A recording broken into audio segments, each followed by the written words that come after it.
तुम्ही तो मेरे बंधु सखा हो,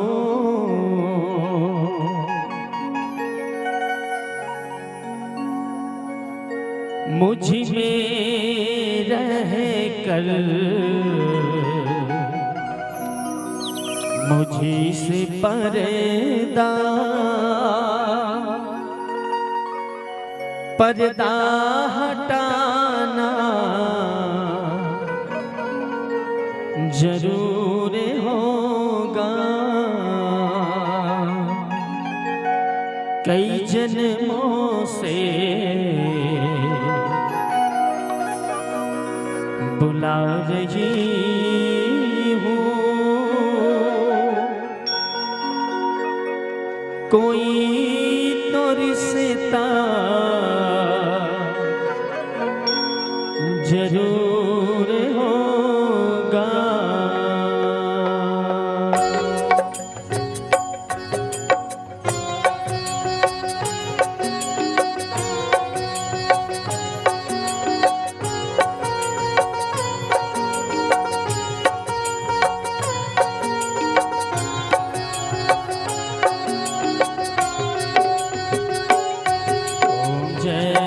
जगदीश हरे स्वामी जय जगदीश हरे। भात जनों के संकट दास जनों के संकट क्षण में दूर करे। जय जगदीश हरे। जो ध्यावे फल पावे दुख विनसे मन का। दुख विनसे मन का सुख संपत्ति घर आवे।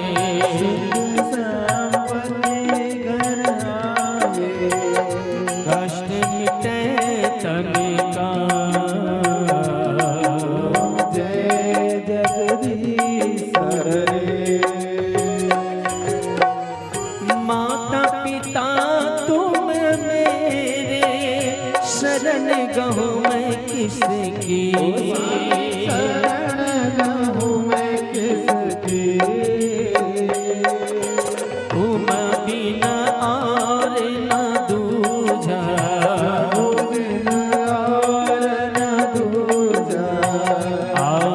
करूं मैं जिसकी। जय जगदीश हरे। तुम पूर्ण परमात्मा तुम अंतर्यामी। तुम अंतर्यामी।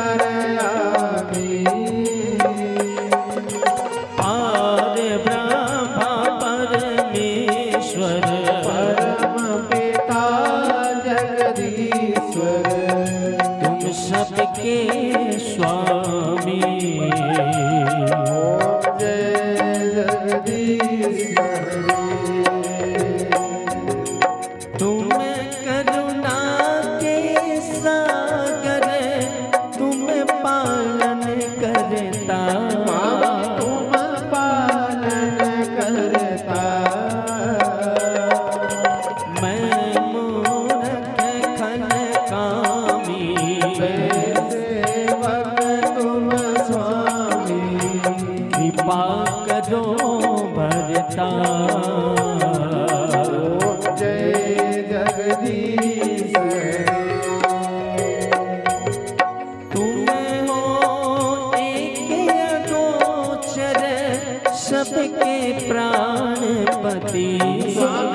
तुम ठाकुर मेरे स्वामी तुम रक्षक मेरे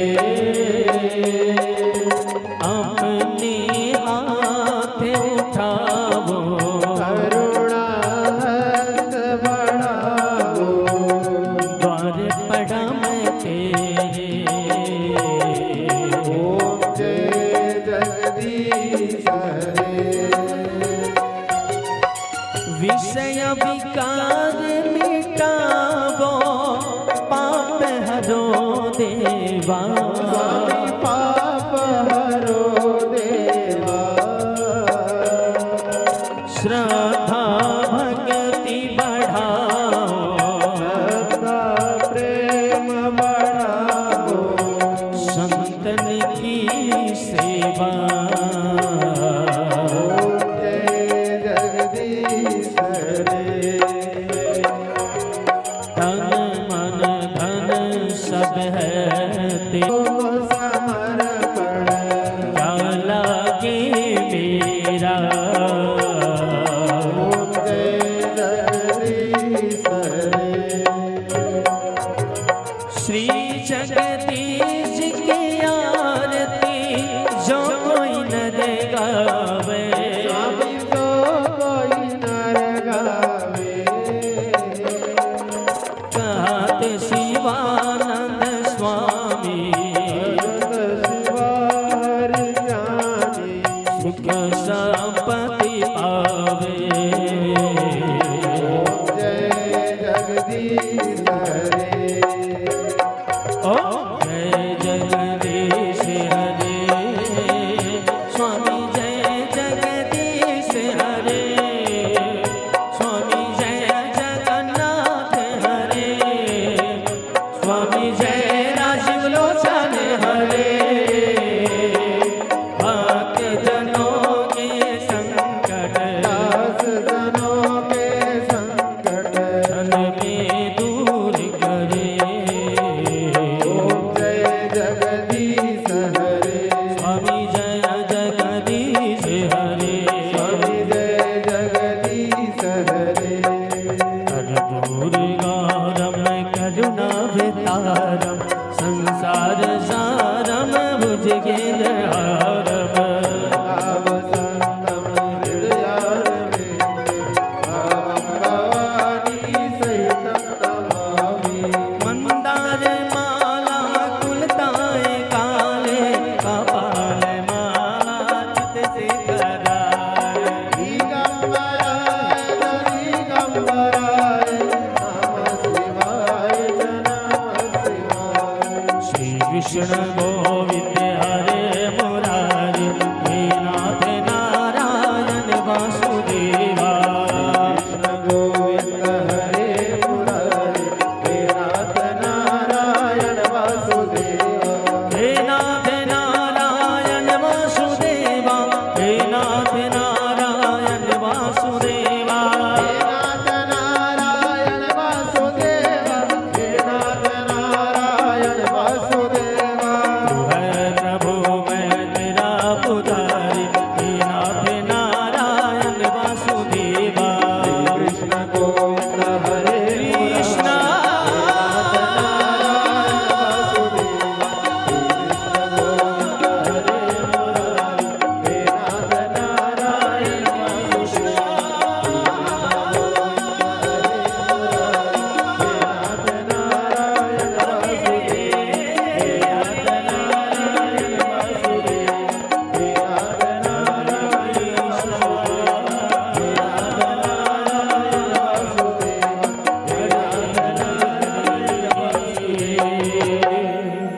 राधे राधे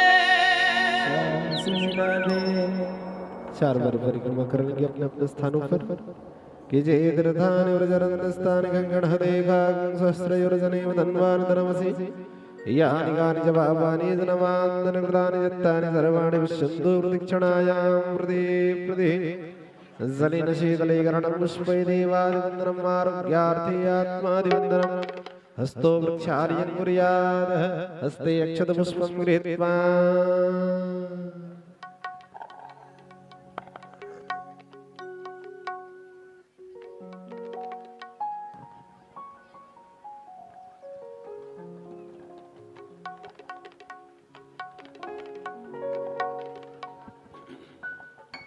हरिः ओं जलेन शीतलीकरणं पुष्पै देवादिवन्दनम् आरोग्यार्थे आत्मादिवन्दनमस्तु वर्च्यार्यं कुर्यात् हस्ते अक्षतपुष्पं गृहीत्वा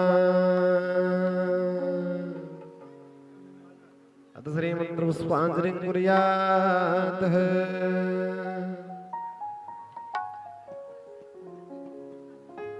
हरिः ओं यज्ञेन यज्ञमयजन्त देवास्तानि धर्माणि प्रथमान्य शन्नत्ते हनाकं महिमानः सचन्दजत्र पूर्वेर्साद्या शान्तिदेवः हरिः ओं एकदन्ताय विद्महे वक्रतुण्डाय धीमहि तन्नो दन्ति प्रचोदयात् हरिः ओं तत्पुरुषाय विद्महे महादेवाय धीमहि तन्नो रुद्र प्रचोदयात् हरिः ओं कात्यायनी च विद्महे कन्याकुमारी च धीमहि तन्नो देवी प्रचोदयात्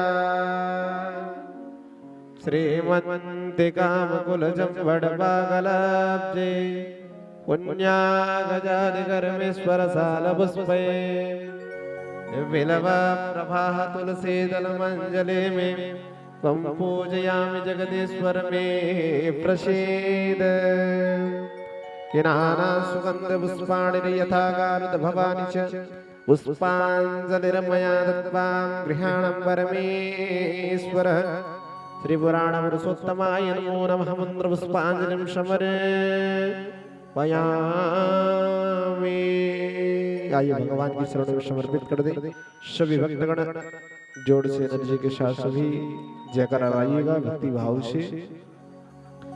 बोला वृंदावन बिहारी लाल की, भागवत भगवान की, राधा रानी सरकार की, वेद व्यास जी महाराज की, परीक्षित जी महाराज की, जगन्नाथ स्वामी की, राजवलोचन सरकार की, श्यामल रामचंद्र महाराज की, बोल हनुमंत लला की, ग्राम के देवी देवताओं के, इष्ट देवी देवताओं के, कुल देवी देवताओं के, अपने अपने माता पिता के, गुरु गोविंद के, आज के आनंद के, धर्म समृद्धवात्री जी महाराज के, आदि गुरु शंकराचार्य जी महाराज के, निमगरवली बाबा के,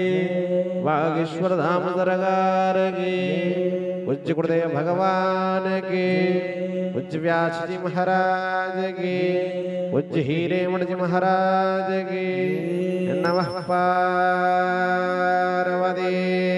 पतये हर हर हर महादेव शंभू। आइए सभी भक्तगण अपना अपना स्थान ग्रहण कर लेंगे। निवेदन करूं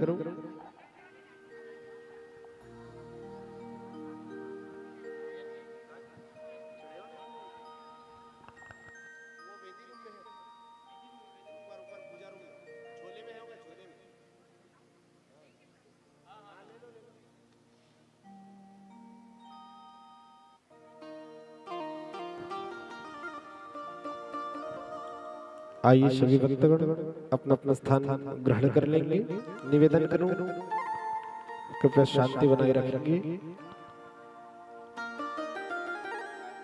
हमारे श्री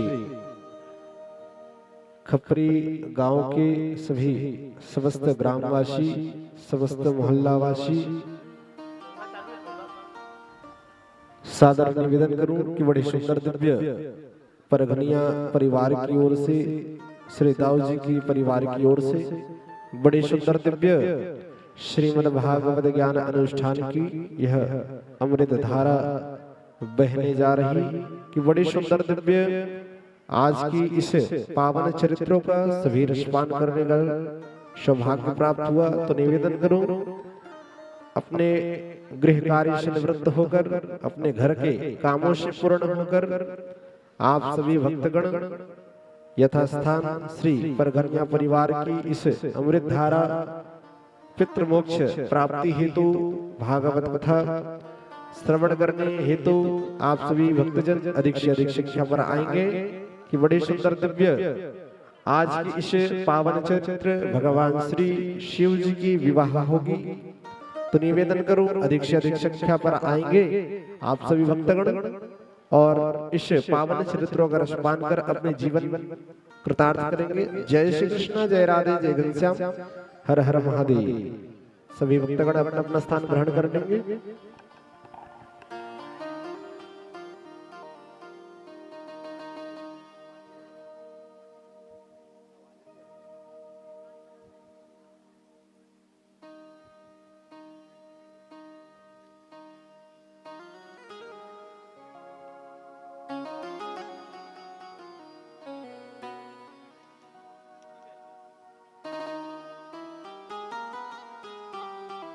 राधा राधा राधा, जय श्री कृष्ण, राधा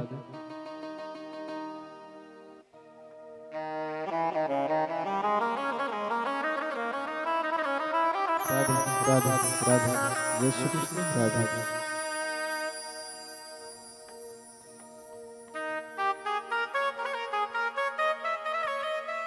आइए समस्त नगर के ग्रामवासी, समस्त परिवारवासी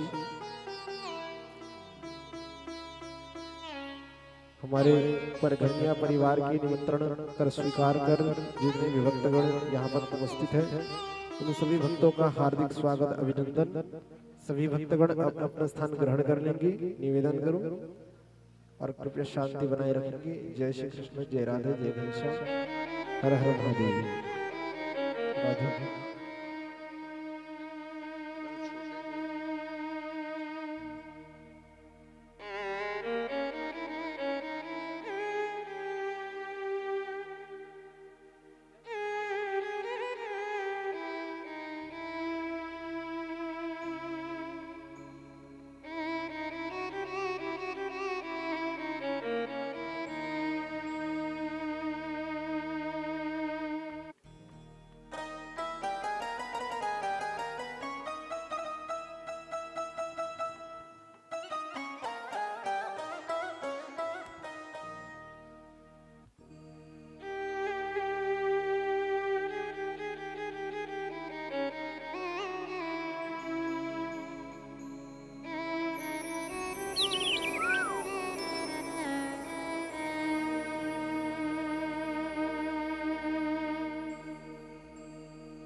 श्री राधे, जय राधे।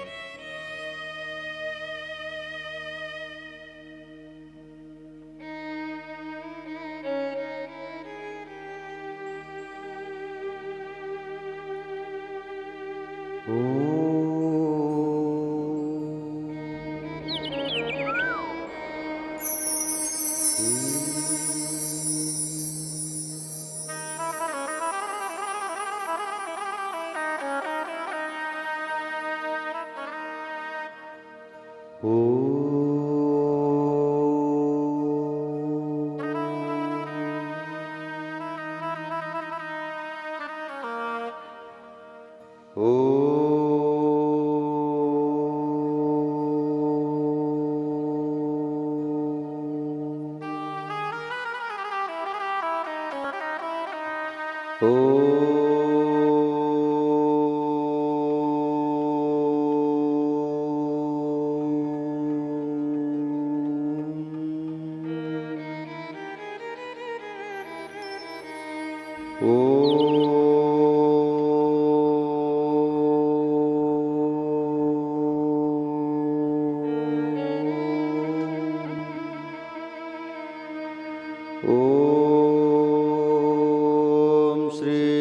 गणेशाय नमः। ॐ श्री सरस्वत्यो नमः। ॐ श्री गुरु चरण कमलेभ्यो नमः। ॐ श्रीमात्र पेत्र चरण कमलेभ्यो नमः। ॐ श्री उमा महेश्वराभयो नमः। ॐ श्री ग्राम देवताभयो नमः। ॐ श्रेष्ठ देवताभयो नमः।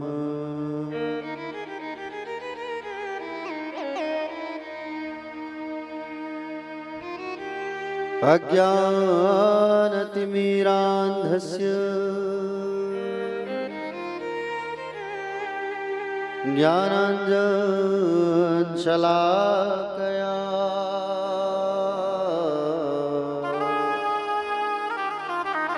चक्षुर्मीलितं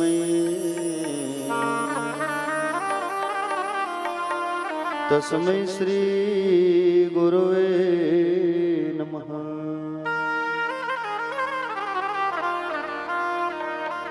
यद्गिरितिस्तिलकायते त्रिभुवने तापत्रयोन्मूलने यद्वाक्यामृतजीवनिहजनयति स्वान्ति सतामकौतुकम्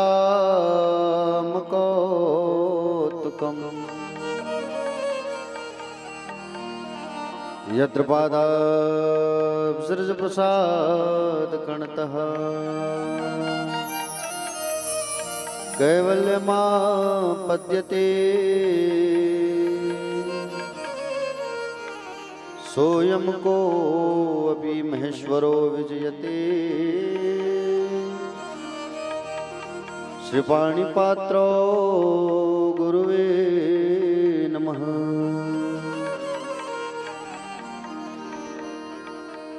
नारायणं नमस्कृत्यं नरं चैव नरोत्तमं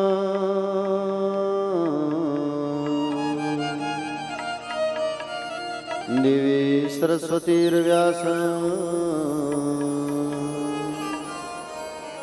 ततो जयमुदीरयेतः।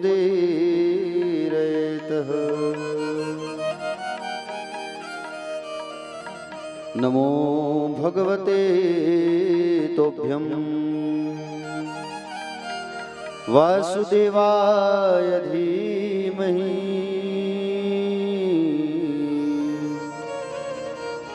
प्रद्युम्नाय निरुद्धाय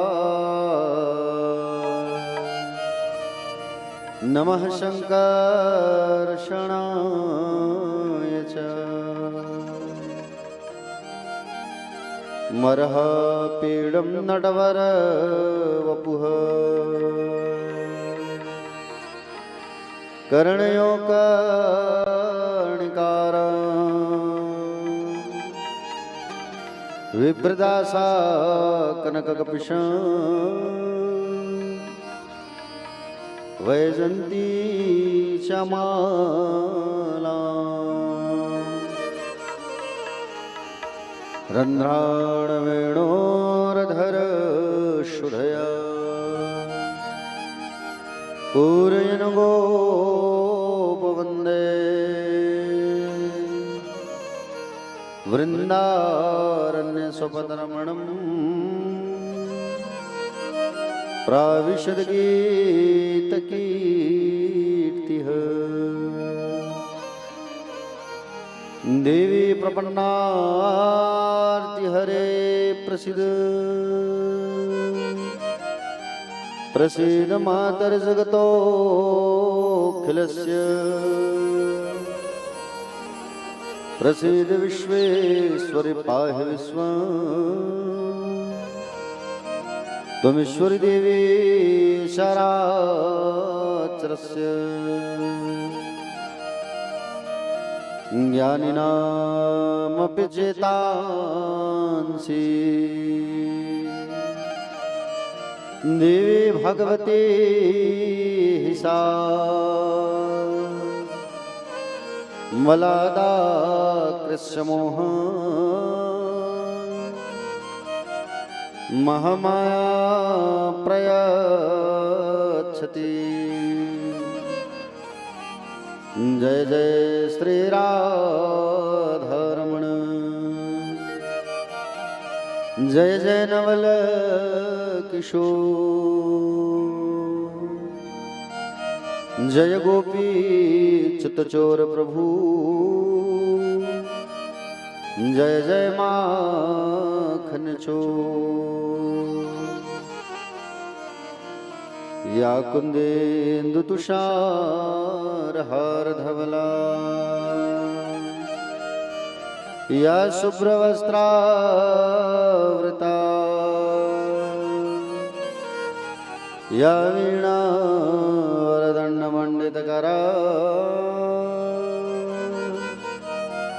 या श्वेतपद्मासना या ब्रह्माच्युतशङ्कर प्रभृतिवी देवै सदा वन्दिता क्षमा पातु सरस्वती भगवती निःशेषजाड्यां पहा सब द्वारन को छोड़कर मां आयो तेरे द्वार हे वृषभानु की लाडली अब मेरी ओर निहार। आइए सबसे पहले भगवान की बड़ी प्यारी स्तुति मधुराष्टकम का पाठ करते हैं सभी मिलके, उसके पश्चात कथा पर आगे प्रवेश करेंगे। अधरम मधुरम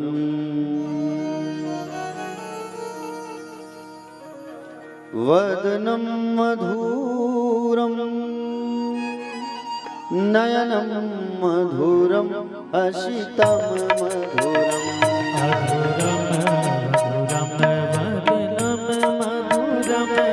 नयनं मधुरं हसितं मधुरम् हृदयं मधुरं गमनं मधुरं मधुराधिपतिरखिलं मधुरम् हृदयं मधुरं गमनं मधुरं मधुराधिपतिरखिलं मधुरम् वचनं मधुरं चरितं मधुरं वचनं मधुरं वलितं मधुरम् वचनं मधुरं चरितं मधुरं वचनं मधुरं वलितं मधुरम् ललितं मधुरं भ्रमितं मधुरं मधुराधिपतिरखिलं मधुरम् चरितं मधुरं भ्रमितं मधुरं मधुराधिपतिरखिलं मधुरम्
भुक्तं मधुरं सुप्तं मधुरम् रूपम मधुरम तिलकम मधुरम मधुराधिपतेरखिलं मधुरम रूपं मधुरं तिलकं मधुरं मधुराधिपतिरखिलं मधुरम्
हरणम मधुरम रमणम मधुरम कर्णं मधुरं तरणं मधुरं हरणं मधुरं रमणं मधुरम् वमितम मधुरम शमितम मधुरम मधुराधिपतेरखिलं मधुरम वमितं मधुरं शमितं मधुरं मधुराधिपतिरखिलं मधुरम् कुंजा मधुरा माला मधुरा यमुना मधुरा वीची मधुरा गुंजा मधुरा माला मधुरा यमुना मधुरा वीची मधुरा सलिलम मधुरम कमलम मधुरम मधुराधिपतेरखिलं मधुरम सलिलं मधुरं कमलं मधुरं मधुराधिपतिरखिलं मधुरम्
युक्तम मधुरम मोक्तम मधुरम गोपी मधुरा लीला मधुरा युक्तं मधुरं मुक्तं मधुरम् दृष्टम मधुरम श्रेष्ठम मधुरम मधुराधिपतेरखिलं मधुरम कृष्णं मधुरं शिष्टं मधुरं मधुराधिपतिरखिलं मधुरम् गोपा मधुरा गवो मधुरा यस्तिर्मधुरा सृष्टिर्मधुरा गोपा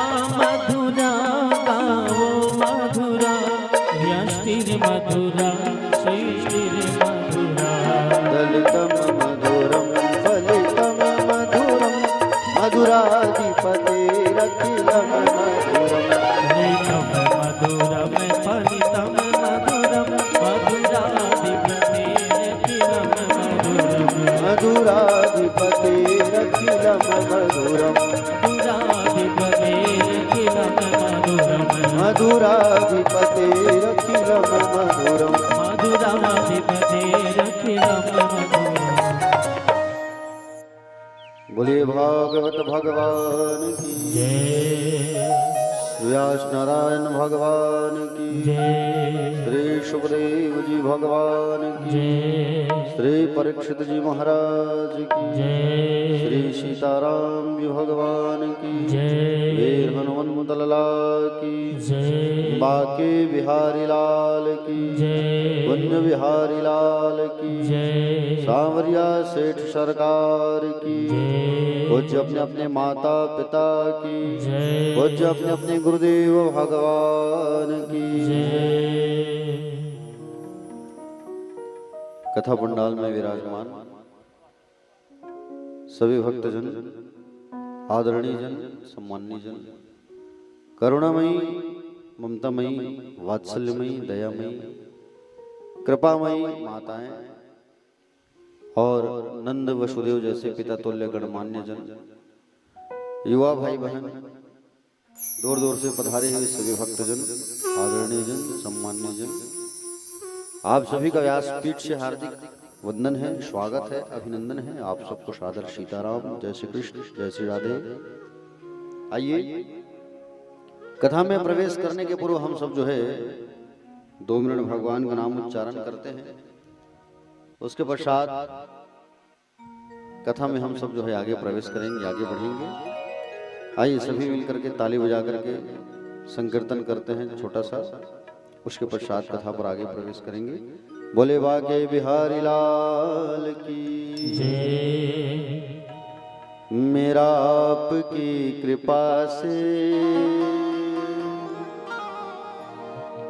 सब काम हो रहा है।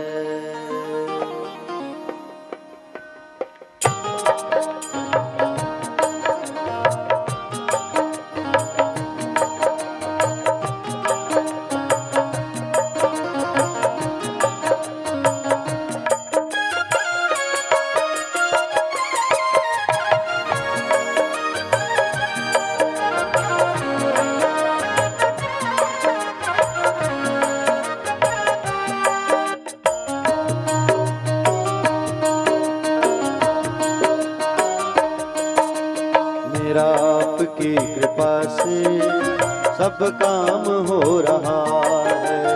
मेरा आपकी कृपा से सब काम हो रहा है। करते हो तुम कन्हैया, करते हो तुम कन्हैया, करते हो तुम कन्हैया, करते हो तुम कन्हैया, मेरा नाम हो रहा है। मेरा आपकी कृपा से सब काम हो रहा है।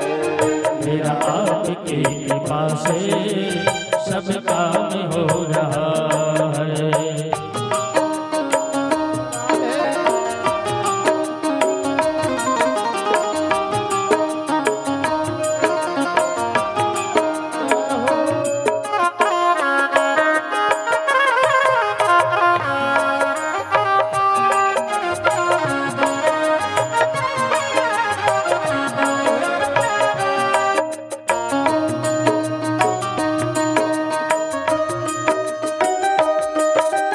तेरी दया से कान्हा दुनिया ये चल रही है।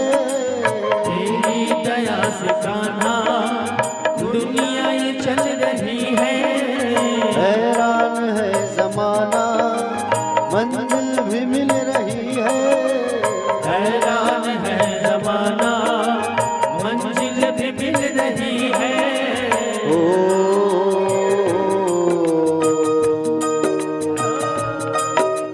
तेरे नाम का दीवाना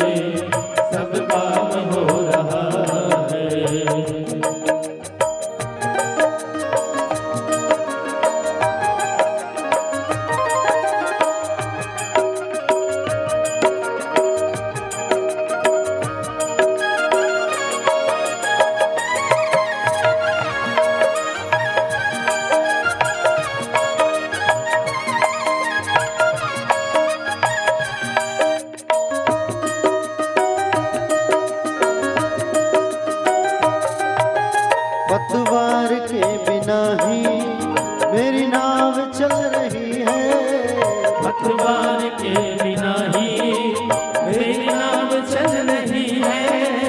हैरान है ज़माना मंजिल भी मिल रही है।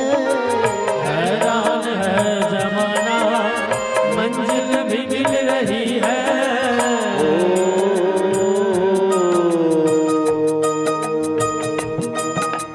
तेरे साथ से गुलाम अब मोह,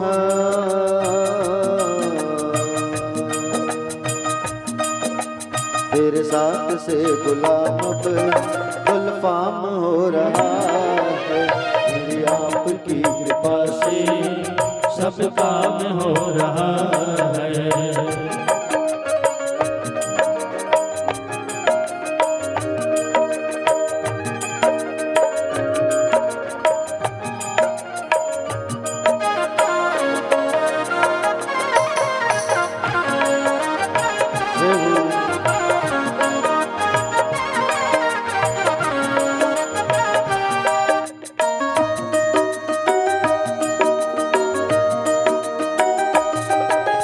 दुनिया में होंगे लाखों तेरे जैसा कौन होगा।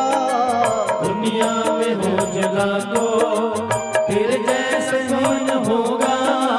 कुछ जैसा बंदा परवर भला ऐसा कौन होगा।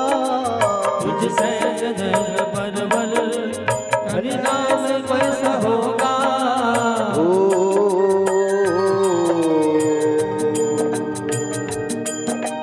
तेरे नाम का है सुमिरन मोह,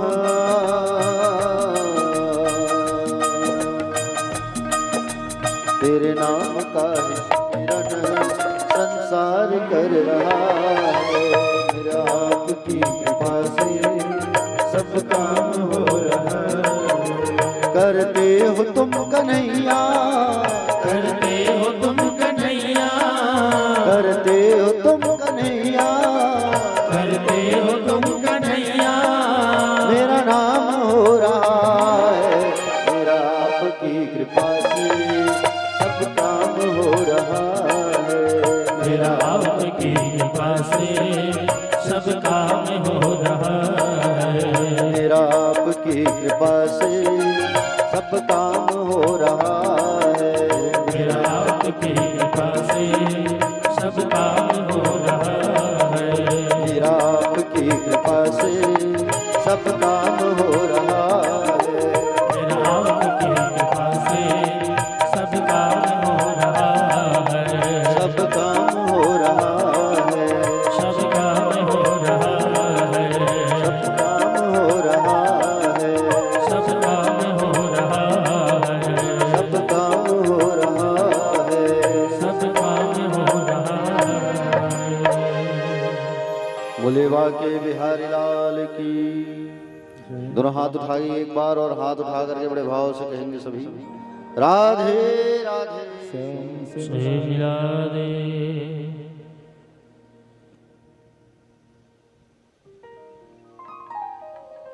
कल कहाँ पहुंचे थे कथा में हम लोग?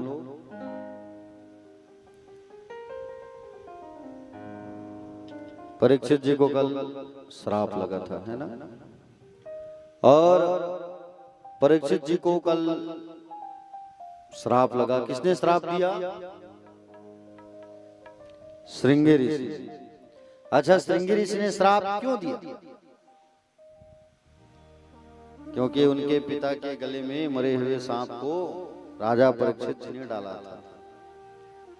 समीक महात्मा के गले में श्रृंगी ऋषि ने, समीक महात्मा के गले में राजा परीक्षित ने मरे हुए सांप को डाला। क्यों?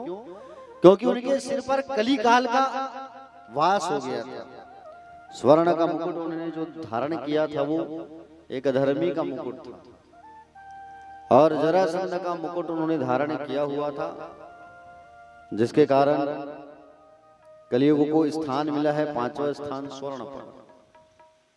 तो स्वर्ण में जाके बैठ गया सिर पर, और जैसे सिर पर जाकर के बैठा तो बुद्धि जो है इनकी उल्टी हो गई।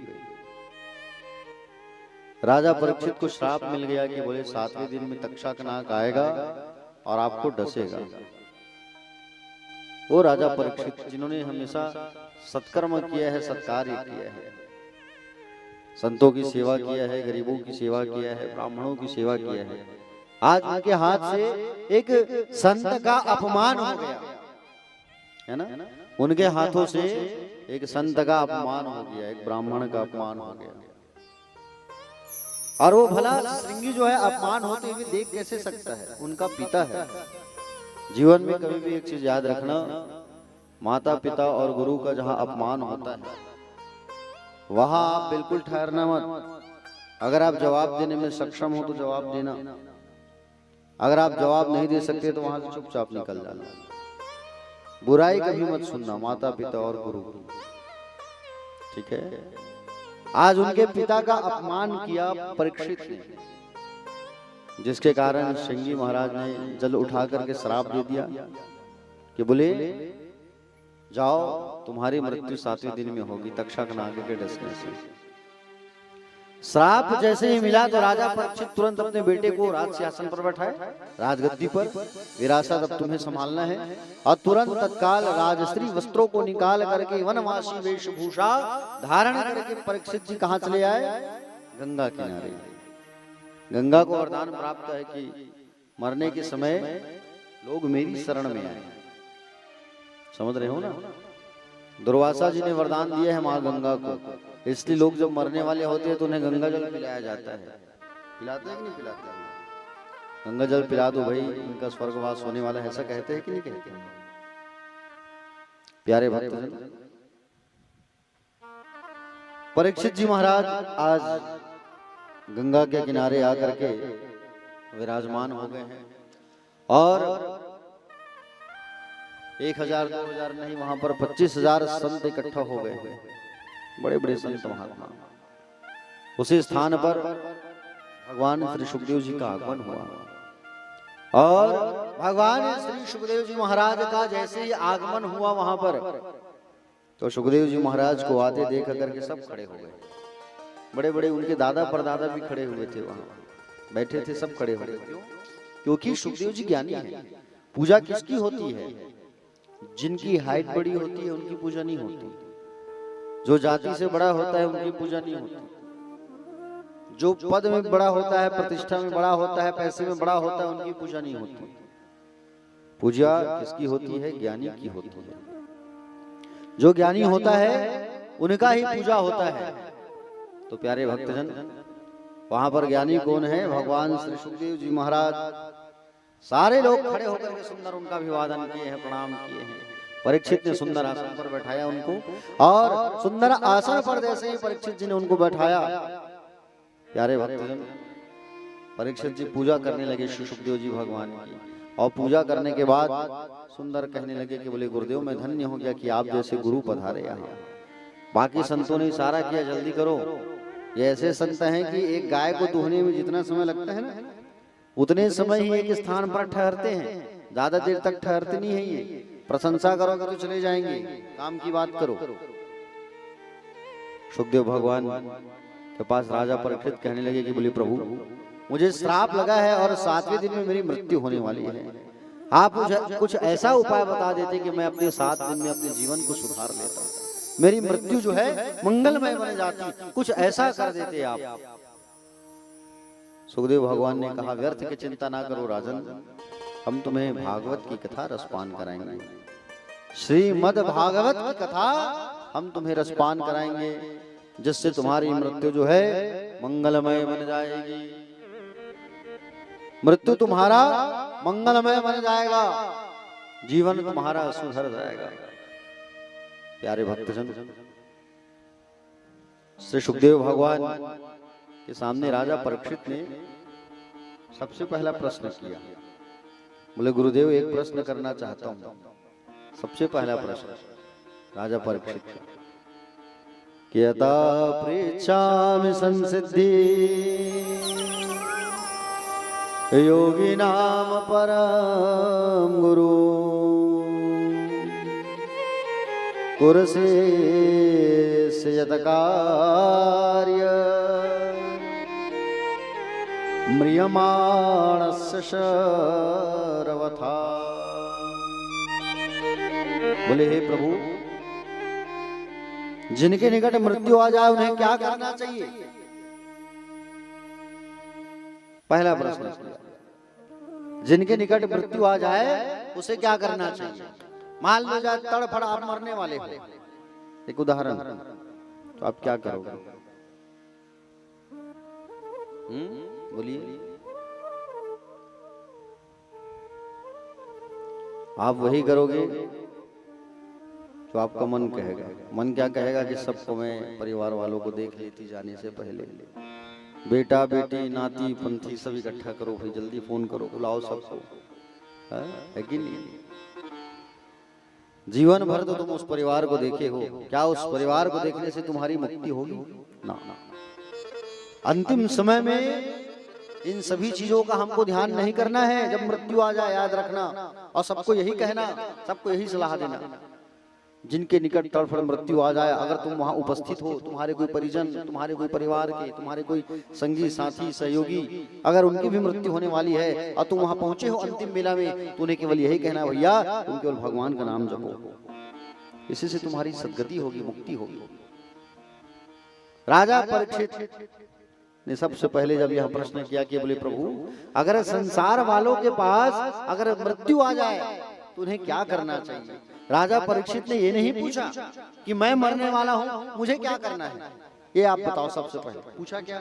बोले ना प्रभु, मेरी मृत्यु है 7वें दिन में, तक्षकनाग आएगा मुझे डसने, तो मेरे लिए क्या उपाय है बताओ आप। ये नहीं पूछा, ये पूछा कि संसार वालों के पास अगर मृत्यु आ जाए तो उन लोगों को क्या करना चाहिए। मरने वाला है परीक्षित, लेकिन मरते हुए भी इसने संसार के हित के लिए प्रश्न किया है, संसार के कल्याण के लिए प्रश्न किया है। क्या कोई ऐसा होगा? कोविड में इतने लोग सब मरे हैं, देखे हैं आप लोग कोरोना के समय, और कोरोना के समय सब इतने भक्त इतने लोग मरे हैं। उस समय केवल लोग यही कहते थे कि हम कैसे बचे, कैसे बचे, है कि नहीं?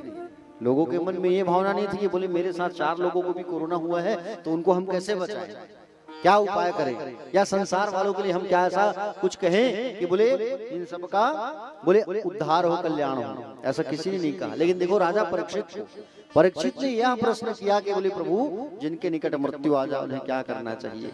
भगवान श्री सुखदेव जी महाराज इतने प्रसन्न हो गए, आहा इतने प्रसन्न हो गए, राजन तुमने इतना अच्छा प्रश्न किया है, वाह वाह वाह, संसार के लिए हित के लिए तुमने प्रश्न किया है, पूरे समाज के उत्थान के लिए प्रश्न किया है। देखो परीक्षित, सतयुग में लोगों की जो उम्र होती थी ना, वो 1 लाख वर्ष होती थी।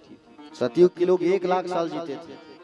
सतयुग के बाद आया त्रेता युग, 1 शून्य और कम हो गया, 10,000 साल हो गया। और त्रेता के बाद आया द्वापर, द्वापर में फिर 1 शून्य कम हो गया, आ गया कलयुग।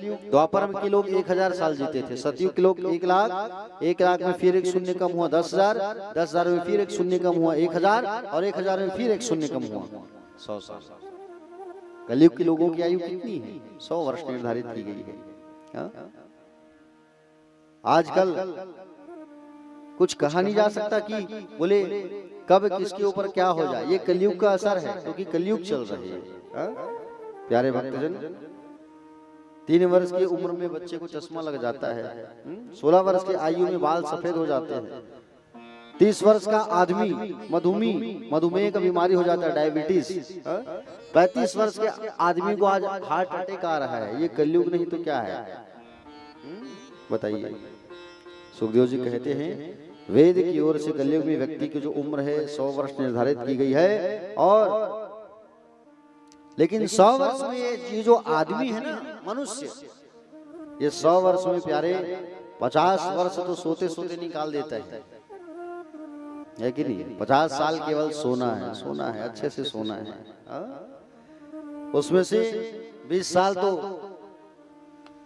परिवार के साथ निकाल दिया, 20 साल बच्चों के साथ निकाल दिया। फिर कब तुम भगवान का भजन करोगे? दिन में 24 घंटा होता है, और 24 घंटे में हम जो 21,600 बार श्वास लेते हैं ऑक्सीजन। अब आप बताइए 21,600 बार हम श्वास लेते हैं, तो क्या हम 21,600 बार भगवान का नाम लेते हैं? नहीं लेते। यही बात भगवान श्री सुखदेव जी कह रहे हैं। क्या कह रहे हैं कि तस्मात् भारत सर्वात्मा भगवान ईश्वरो हरि श्रोतव्य कर्तव्यस्य स्मर्तव्यश्चता भयम्। राजा परीक्षित, मरने वाले व्यक्ति को केवल एक ही काम करना चाहिए। क्या काम? श्वास श्वास पर कृष्ण भजी, वृथा श्वास जन खोए, और ना जाने या श्वास की आवन हो या न हो। श्वास श्वास पर कृष्ण भजे, वृथा श्वास जने खोए, और ना जाने या श्वास की आवन हो या न होए। इस श्वास की कोई गारंटी नहीं है कि कब आए और कब चले जाए, इसलिए प्रत्येक श्वास पर हमको भगवान का नाम लेते रहना चाहिए। राम राम कृष्ण कृष्ण कहते रहो।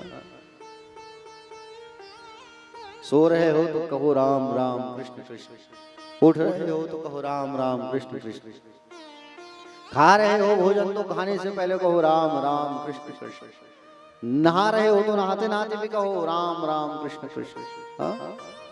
भोजन पका भी रहे हो ना तो भगवान का नाम कहो राम राम कृष्ण कृष्ण। किसी कार्य को कर रहे हो तो भी कहो राम राम कृष्ण कृष्ण। हर कार्य में पता नहीं ये काल कब आ जाए, कहीं भोजन कर ही रहे हो अटक गए मर गए और मुंह से भगवान का नाम नहीं निकला तो अधोगति हो जाएगी। इसलिए प्रत्येक कार्य पर भगवान का नाम हमें लेना चाहिए। प्रत्येक स्थिति में प्रत्येक परिस्थिति में हमको केवल गोविंद का नाम भजना चाहिए। प्रत्येक परिस्थिति में कर से कर्म करहु विधि नाना, और मन राखहु जहाँ कृपा निधाना। तुलसीदास जी कहते हैं ना, मन को गोविंद के चरणों में बांधना चाहिए।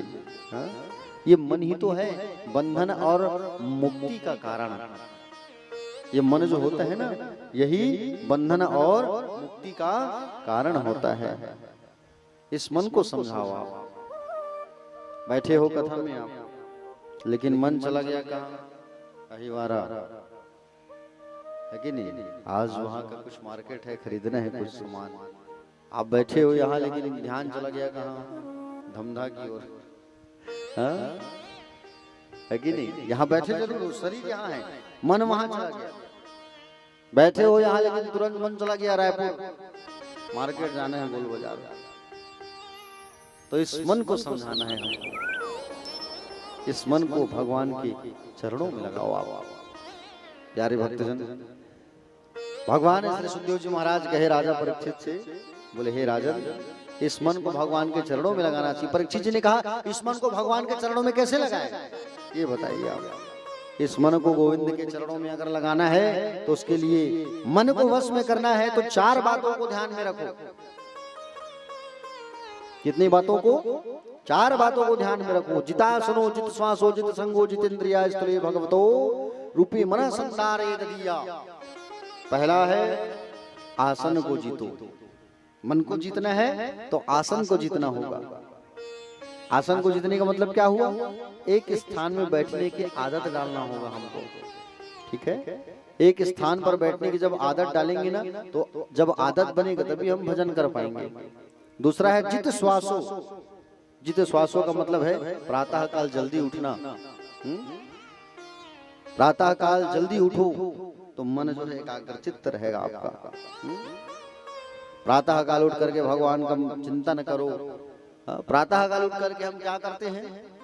बिस्तर पर रहते हैं प्रातः काल, और प्रातः काल जैसे उठते हैं तो आप लोग सबसे पहले सोच के उठते हो तो क्या किया करो? कर दर्शन किया करो, हाथों का दर्शन किया करो। जब बिस्तर में हो और नींद खुल गई तो नींद खुलने के पहले आप जो है बिस्तर में बैठ जाओ। अब बिस्तर में बैठने के बाद अपने हाथों को देखो और हाथ को देख करके कहो, कराग्रे वस्ते लक्ष्मी कर मध्य सरस्वती कर मूले तु गोविंदम प्रभाते कर दर्शनम। हाथों पर लक्ष्मी का वास होता है प्रातः काल, सरस्वती का वास होता है, गोविंद का वास होता है। इसलिए लक्ष्मी, सरस्वती और गोविंद भगवान का हमारे हाथों में वास होता है। इसलिए प्यारे भक्तजन, इस हाथों को हमको देखना चाहिए और देखने के बाद रगड़ करके आंखों में स्पर्श करो, हृदय में स्पर्श करो। इस बिस्तर से भूमि पर पैर रखना है तो 3 उंगली से पहले आप क्या करो, 3 उंगली से आप जो है पहले भूमि का प्रणाम करो और दाहिने पैर को पहले नीचे उतारो, उसके बाद बाएं पैर को उतारो। ठीक है। जीवन में अगर आप एक चीज याद रखना, घर से बाहर भी निकलते हो तो पहले दाहिना पैर को निकाला करो, घर की सीढ़ी भी चढ़ते हो तो पहले दाहिने पैर को सीढ़ी पे रखना चाहिए। ठीक है। दाहिने का ही बड़ा महत्व होता है, बायां का महत्व उतना नहीं होता। किसी को पानी भी पिलाते हो तो दाहिने हाथ से पिलाया करो, किसी को कुछ देते हो तो दाहिने हाथ से दिया करो, बाएं हाथ से कुछ नहीं करना चाहिए। समझ रहे हो ना? कई लोगों का देखना आदत रहता है बाएं हाथ से खाने का, बाएं लेफ्टी वाले लोगों का, है कि नहीं?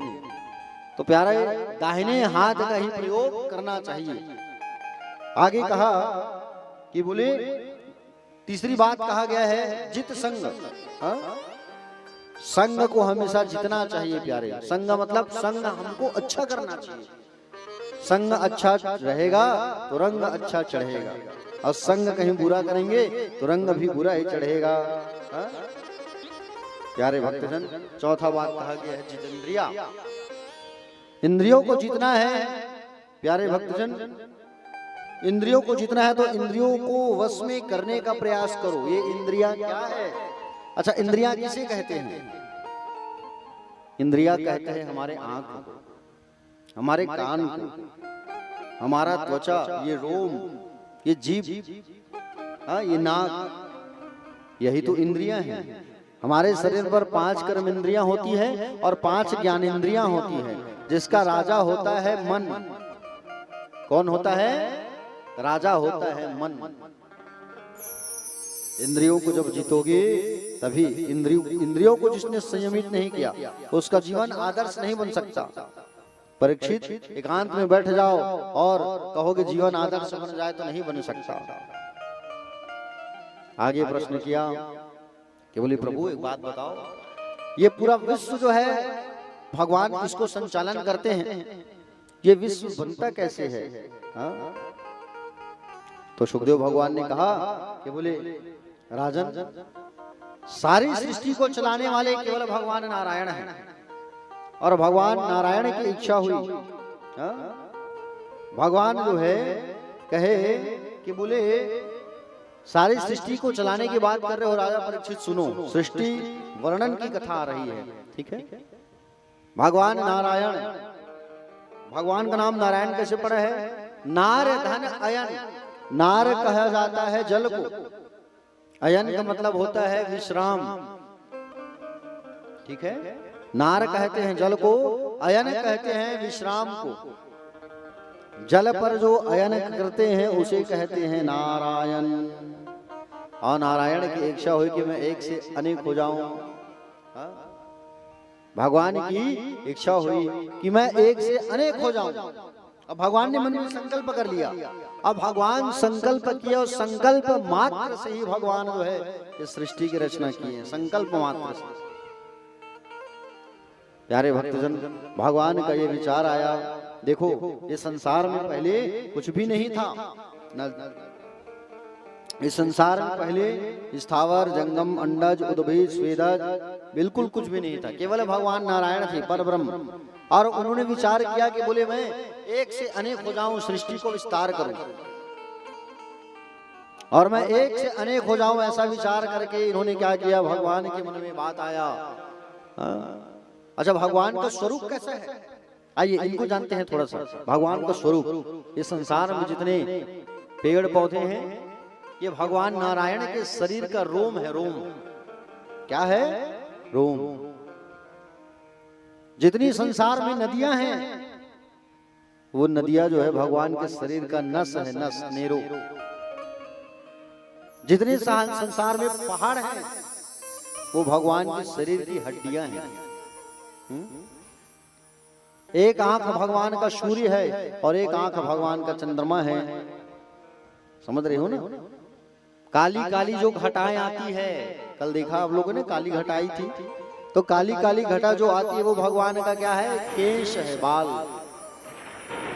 भगवान का जो जीव है वो जगत का स्वाद है।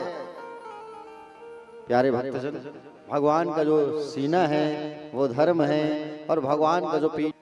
इसलिए जब भी मंदिर जाते हो पूजा पाठ करने ना, तो मंदिर जाते हो तो सम्मुख प्रणाम किया करो, पीछे जाके प्रणाम मत करना, ठीक है? मंदिर जब भी जाते हो तो सामने से ही प्रणाम करना चाहिए। परिक्रमा करते करते पीछे से माथा मत टेकना, क्योंकि भगवान के पीछे अधर्म का वास होता है। इसलिए जब भी प्रणाम करो सम्मुख होकर के प्रणाम करना प्यारे भक्तों, ठीक है? हाँ, मंदिर जब भी जाओ तो चप्पल पहन करके नहीं जाना चाहिए। मंदिर जब भी जाओ तो छत्र लगा के नहीं जाना चाहिए। मंदिर जब भी जाओ तो कंबल ओढ़ करके नहीं जाना चाहिए। मंदिर जब भी जाओ तो वहां भगवान को ही प्रणाम करना चाहिए और किसी को नहीं। मंदिर जब गए तो भगवान से ऊंचे आसन पर नहीं बैठना चाहिए। समझ रहे हो ना? हाँ, ऊंचे आसन पर नहीं बैठना चाहिए। भगवान के मंदिर में जब भी जाओ तो दाहिनी ओर खड़े होकर के प्रणाम करो। इन सब बात का ध्यान रखा करो। मंदिर जब भी जाओ तो अगर सफेद रंग के आप अगर वस्त्र पहने हो तो उसमें नील ना लगा हो, उजाला, क्योंकि नील को अपवित्र कहा गया है। मान लो जाए धोखे में से कहीं आप नील की खेती में पैर को रख देते हो तो आपको तुरंत नहाना पड़ेगा, क्योंकि नील जो है अपवित्र मानी गई है। समझ रहे हो ना? इसलिए मंदिर जब भी जाओ तो नील से रंगे हुए कपड़े पहन करके मंदिर नहीं जाना चाहिए। मंदिर जब भी जाते हो आप तो मार्ग में अगर कोई मिल जाता है और इधर उधर की बातें करता है तो उसको आपको नहीं सुनना चाहिए। केवल मंदिर जाओ आप, और मंदिर जा करके केवल भगवान की पूजन करो, आराधना करो। घर वापस आने के बाद आपको वार्तालाप करना चाहिए। इन छोटी छोटी बातों का हमको विशेष ख्याल करना चाहिए। भगवान की मन में इच्छा आई कि बोले मैं एक से अनेक हो जाऊं। भगवान के नाभि से कमल का पुष्प प्राकट्य हुआ, और भगवान नारायण के नाभि से जब कमल का पुष्प प्राकट्य हुआ और उस कमल के पुष्प से ब्रह्मा जी की उत्पत्ति हुई है। किसकी उत्पत्ति हुई है? ब्रह्मा जी की उत्पत्ति हुई है। और ब्रह्मा जी की उत्पत्ति हुई तो ब्रह्मा को दिखाई नहीं दे रहा है, केवल सुनाई दे रहा है। दो शब्द, तप तप तप तप तप तप तप तप, केवल सुनाई दे रहा है। तप करो, तप करो, तप तप तप तप तप तप। 10,000 वर्षों तक ब्रह्मा जी उसी स्थान पर बैठ करके भगवान का स्तुति किए हैं, चिंतन किए हैं, मनन किए हैं। तब भगवान प्रसन्न जब हुए तब उस कमल के नाल दंड से ब्रह्मा जी नीचे उतरे, और नीचे जैसे उतरे तब देखा कि भगवान 4 भुजाओं से युक्त हैं। भगवान श्री विष्णु जो है शेषनाग के सैया पर विराजमान है। भगवान को सुंदर प्रणाम किया, और प्रणाम करने के बाद में सुंदर स्तुति करके, स्तुति करने के बाद में कहा कि बोले हे प्रभु, आपकी कृपा से मुझे मेरा जन्म हुआ है। और भगवान ने तुरंत संकल्प मात्र में ही उनको 4 वेदों का ज्ञान प्रदान कर दिया। पूरे वेद का ज्ञान ब्रह्मा जी को भगवान नारायण ने संकल्प मात्र से। और जैसे ही ज्ञान प्रदान किया ब्रह्मा जी को, प्यारे भक्तजन, जैसे ज्ञान प्रदान किया ब्रह्मा जी को, अब कहा कि आज से आपका नाम है विधाता। ठीक है? कई लोग कहते हैं ना कि बोले वेदों को ब्रह्मा जी ने लिखा है, ब्रह्मा ने बनाया है ना। वेदों को भगवान ने प्राकट्य किया है, भगवान श्रीमन नारायण ने, और ब्रह्मा जी को उपदेश किया। सुंदर 4 श्लोकों में भगवान ने उपदेश दिया है, ज्ञान दिया है। प्रभु ने 4 मंत्रों में सारी उपदेश उनको प्रदान किया। जिस 4 श्लोक में भगवान ने उपदेश दिया है उसे चतुश्लोकी भागवत कहा जाता है। 4 श्लोक में अहमिवास विवाग्रे नान्य दत्त सत्परम पश्चादहम यदि तच्चो शिष्य सौम्यहम ऋते अर्थ यद प्रत्येतना प्रत्येत चात्मनि त्वद्विद यदात्मनो मायम यथा आभासो यथा तमा यथा महान्ति भूतानि अभूतेषु च वचस्वनु प्रविष्टान्य प्रविष्टानि तथा तेषु न तेष्वहम् एतावदेव जिज्ञासं तत्त जिज्ञासुनात्मनः अन्वयव्यतिरेकाभ्यं यच्छात् सर्वत्र सर्वदा। 4 श्लोक में भगवान ने ब्रह्मा को उपदेश दिया और कहा कि ब्रह्मा जी, ये सारी सृष्टि जो है हमारी इच्छा से चलता है। हम जब भी चाहे तो इस सृष्टि में प्रलय ला सकते हैं, हम जब चाहे तो सृष्टि को पुनर्जन्म कर सकते हैं। सृष्टि में जब भी प्रलय आता है तो प्रलय आने के बाद जो बचता है वो केवल मैं हूं। हमारे द्वारा ही सृष्टि चलती है और हम इस सृष्टि की उत्पत्ति करते हैं और हम ही पालन करते हैं और हम ही विनाश करते हैं। ऐसा सुंदर भगवान ने ब्रह्मा जी को उपदेश प्रदान किया। और भगवान ने जो उपदेश प्रदान किया है इसे भागवत कहा जाता है। ये 4 श्लोक का जो भागवत का श्लोक है, इसे अगर आप रोज पढ़ोगे ना तो भागवत के 18,000 श्लोकों को पठन पाठन करने का फल प्राप्त होता है। चतुश्लोकी भागवत का नित्य पाठ करो आप तो संपूर्ण भागवत के श्रवण का फल आपको प्राप्त हो जाएगा। अब आप कहें कि कैसे लाए, तो आप सबके पास मोबाइल फोन है, गूगल में आप सर्च मारेंगे चतुश्लोकी भागवत लिखना पूरा निकल जाएगा। उसको आप बिल्कुल रोज पाठ करो, रोज पढ़ना चाहिए। प्यारे भक्तजन, भगवान नारायण ने कहा विधाता, ब्रह्मा को कहा कि आज से आपको विधाता के नाम से जाने जाएंगे। परीक्षित जी, भागवत के 4 अर्थ होते हैं। कितने अर्थ होते हैं? 4 अर्थ। पहला, भगवान के भक्त का नाम जो है वो भी भागवत है। जैसे अम्बरीश, प्रहलाद, नारद, इनको भागवत की उपाधि मिली है। जो भगवान के प्रिय भक्त होते हैं ना, उनको भागवत कहा जाता है। जैसे हनुमान जी, कौन? हनुमान जी। हनुमान जी भगवान के परम प्रिय भक्त हैं। हनुमान जी इतनी भक्ति की है भगवान का। देखो, भक्ति 2 प्रकार की होती है प्यारे, आपको बता दूं मैं। पहला है साकामी भक्ति और दूसरा है निष्कामी भक्ति। दोनों का अर्थ बताता हूं मैं, ठीक है? उसके बाद आपको पूछूंगा आप कौन सी भक्ति लोगे। साकामी का अर्थ होता है हम भगवान की पूजा करते हैं, भगवान के पास जाते हैं और भगवान से हम मांगते हैं, भगवान बोले हमारी बिगड़ी सुन लो, बिगड़ी बना दो। भगवान बेटा शादी के योग्य हो गए, एक अच्छी बहू आ जाती।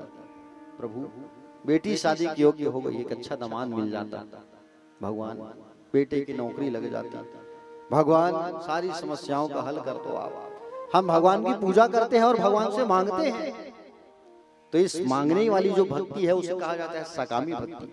हम भगवान से मांगते हैं तो भगवान हमारी मनोकामना पूर्ण जरूर करते हैं। जो मांगोगे मिलेगा, लेकिन भगवान नहीं मिलते आपको, भगवान आपको दर्शन नहीं देंगे, ठीक है? दूसरा है निष्कामी भक्ति। निष्काम, निस्वार्थ जिसे कहा जाता है। निस्वार्थ भाव से हम भगवान की भक्ति करते हैं, भगवान से कुछ मांगते नहीं हैं, तो भगवान हमें सब कुछ देते हैं और साथ में भगवान हमें दर्शन भी देते हैं, ठीक है? हम मांगते हैं भगवान से 2 हाथों से, लेकिन उनके पास तो 1000 हाथ है ना, 1000 भुजाएं हैं उनके पास। और जब वो देना चालू करेंगे ना तो हम पकड़ नहीं पाएंगे। जैसे हनुमान जी ने किया है निस्वार्थ भाव से भक्ति भगवान की, राम जी की। कभी कुछ मांगा नहीं है उन्होंने, मांगा है क्या? नहीं मांगा। लंका को पार, बोले समुद्र को पार करके लंका गए और लंका में जा करके दहन की लंका, मां जानकी की खोज किए, वापस आए, सब वानरों को साथ लेकर के समुद्र में सेतु का निर्माण किया, लेकिन कभी कुछ मांगा नहीं हनुमान ने। राम जी का जब राज्याभिषेक चल रहा था, जब भगवान राजा बने ना वनवास काल के बाद, और जैसे राजगद्दी पर बैठे तो भगवान सबको उपहार बांटे हैं, किसी को सोना चांदी, भगवान सबको। वहां बाजू में खड़े थे वीर हनुमान जी महाराज, और हनुमान जी महाराज खड़े थे बाजू में। तो हनुमान जी महाराज को जानकी मैया ने कहा कि बोले स्वामी हनुमान भी खड़ा है लाइन में, कुछ दे देते आप। राम जी ने कहा मैं इसे क्या दूं, इसे क्या दूं? इसे तो पहले ही तुमने सब कुछ दे दिया है अशोक वाटिका में।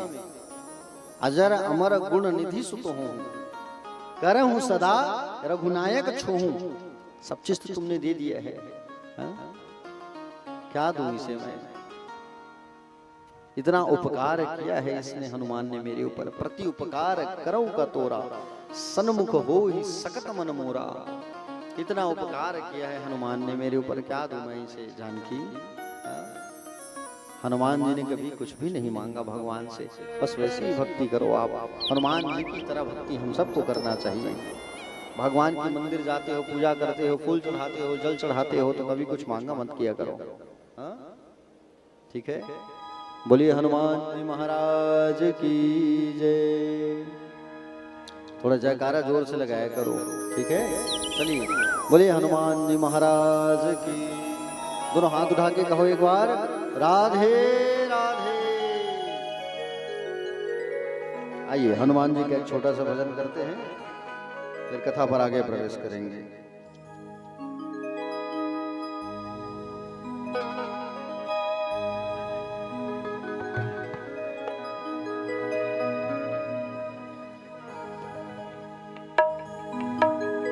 शांति माँ पोटार तोला राम भगवा,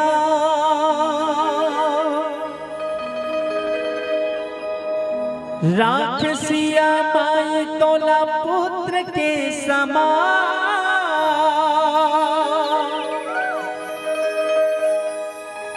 गुण लतार गाए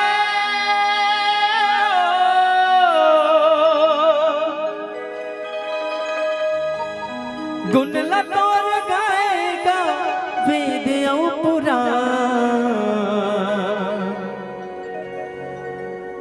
बजरंग बली जय हो बजरंग बली।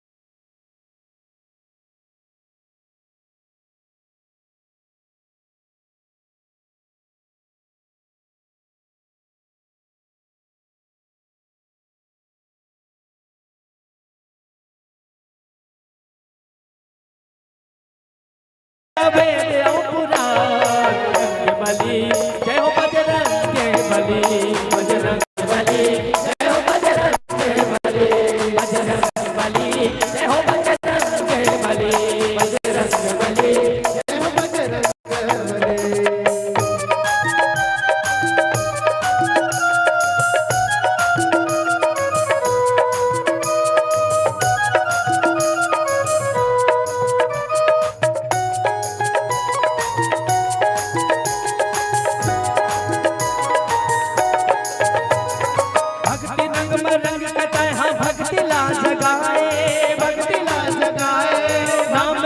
रघुवर के लंकापुर उड़ाए, लंकापुर उड़ाए, भक्ति रंग मरंग के तैहा भक्ति ला जगाए, नाम जपत रघुवर के लंकापुर उड़ाए, सिया सुधे आए,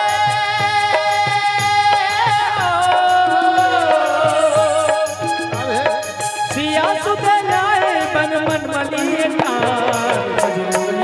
जय हो बजरंग बली, बजरंग बली जय हो बजरंग बली, बजरंग बली जय हो बजरंग बली, बजरंग बली जय हो बजरंग बली।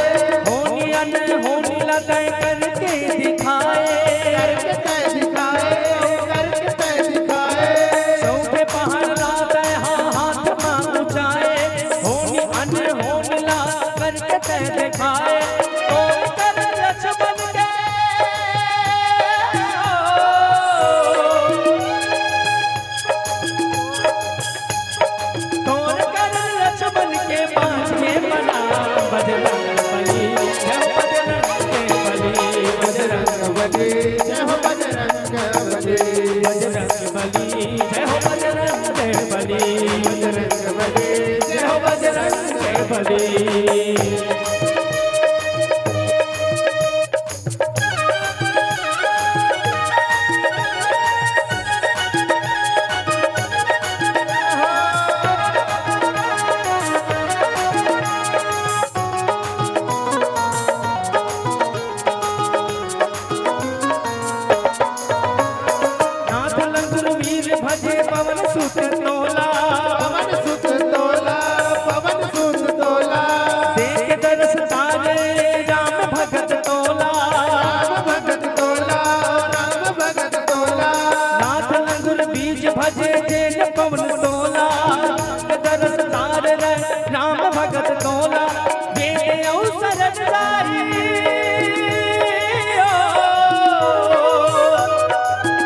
बजरंग बली जय हो बजरंग बली बजरंग बली जय हो बजरंग बली बजरंग बली जय हो बजरंग बली फातिमा पुकार तोला लाल भगवान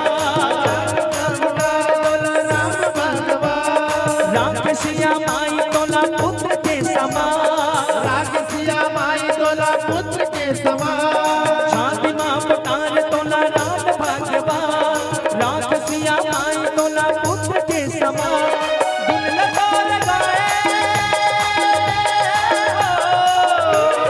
गुण लगा लगाए गावे बजरंग बली जय हो बजरंग बली बजरंग बली जय हो बजरंग बली बजरंग बली जय हो बजरंग बली बजरंग बली जय हो बजरंग बली बजरंग बली जय हो बजरंग बली बजरंग बली जय हो बजरंग बली बोल हनुमान जी महाराज की राधे राधे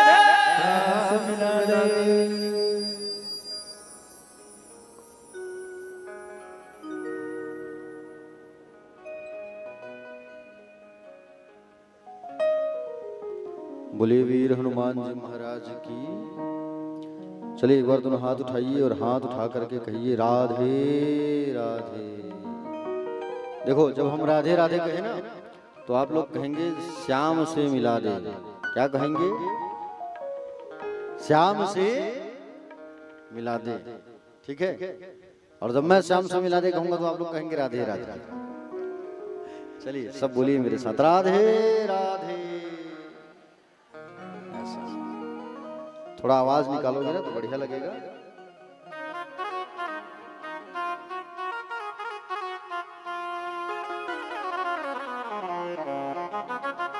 प्यारे भक्तजन, तो भक्ति जो है हम सबको निस्वार्थ भाव से जब हम भगवान की भक्ति करेंगे ना तो उसमें जो आनंद है वो बड़ा अच्छा आनंद प्राप्त होता है। जैसे हनुमान जी ने किया है निस्वार्थ भाव से भक्ति भगवान की, वैसे हम सब को भी निस्वार्थ भाव से भगवान की भक्ति करना चाहिए। प्यारे देखो भगवान ने जो उपदेश दिया है उसे कहा जाता है भागवत। भगवान के भक्त का नाम है भागवत। भगवान के निवास को भी भागवत कहा जाता है और भगवान से जो संबंध जोड़ लेता है उसे भी भागवत कहा जाता है। प्यारे भगवान से जो संबंध जोड़ लेता है ना, जैसे अभी आप लोग जोड़े हो संबंध, जोड़े हो कि नहीं भगवान से, तो आप लोग भी भागवत हो गए। भगवान से जिनका संबंध जुड़ जाता है वो भी भागवत हो जाता है। भगवान के निवास को भी भागवत कहा जाता है। भगवान के जो प्रियजन होते हैं उनको भी भागवत कहा जाता है। प्यारे भक्तजन, भगवान सुखदेव जी राजा परीक्षित को कहने लगे, एक बात बताओ परीक्षित, बोले भगवान किनको जल्दी प्राप्त होते हैं? भगवान किसको मिलते होंगे जल्दी?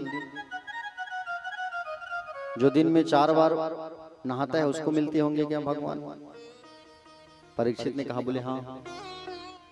तब भगवान श्री सुखदेव जी ने कहा, एक बात बताओ, जो दिन में 5 बार नहाता है अगर उसे भगवान मिलते हैं, ये तुम्हारा कहना है? तो वनवास काल के समय राम जी ने बंदर को, भालू को भी गले से लगाया है। वो लोग तो जाड़े के दिन में 4 महीना नहाते नहीं,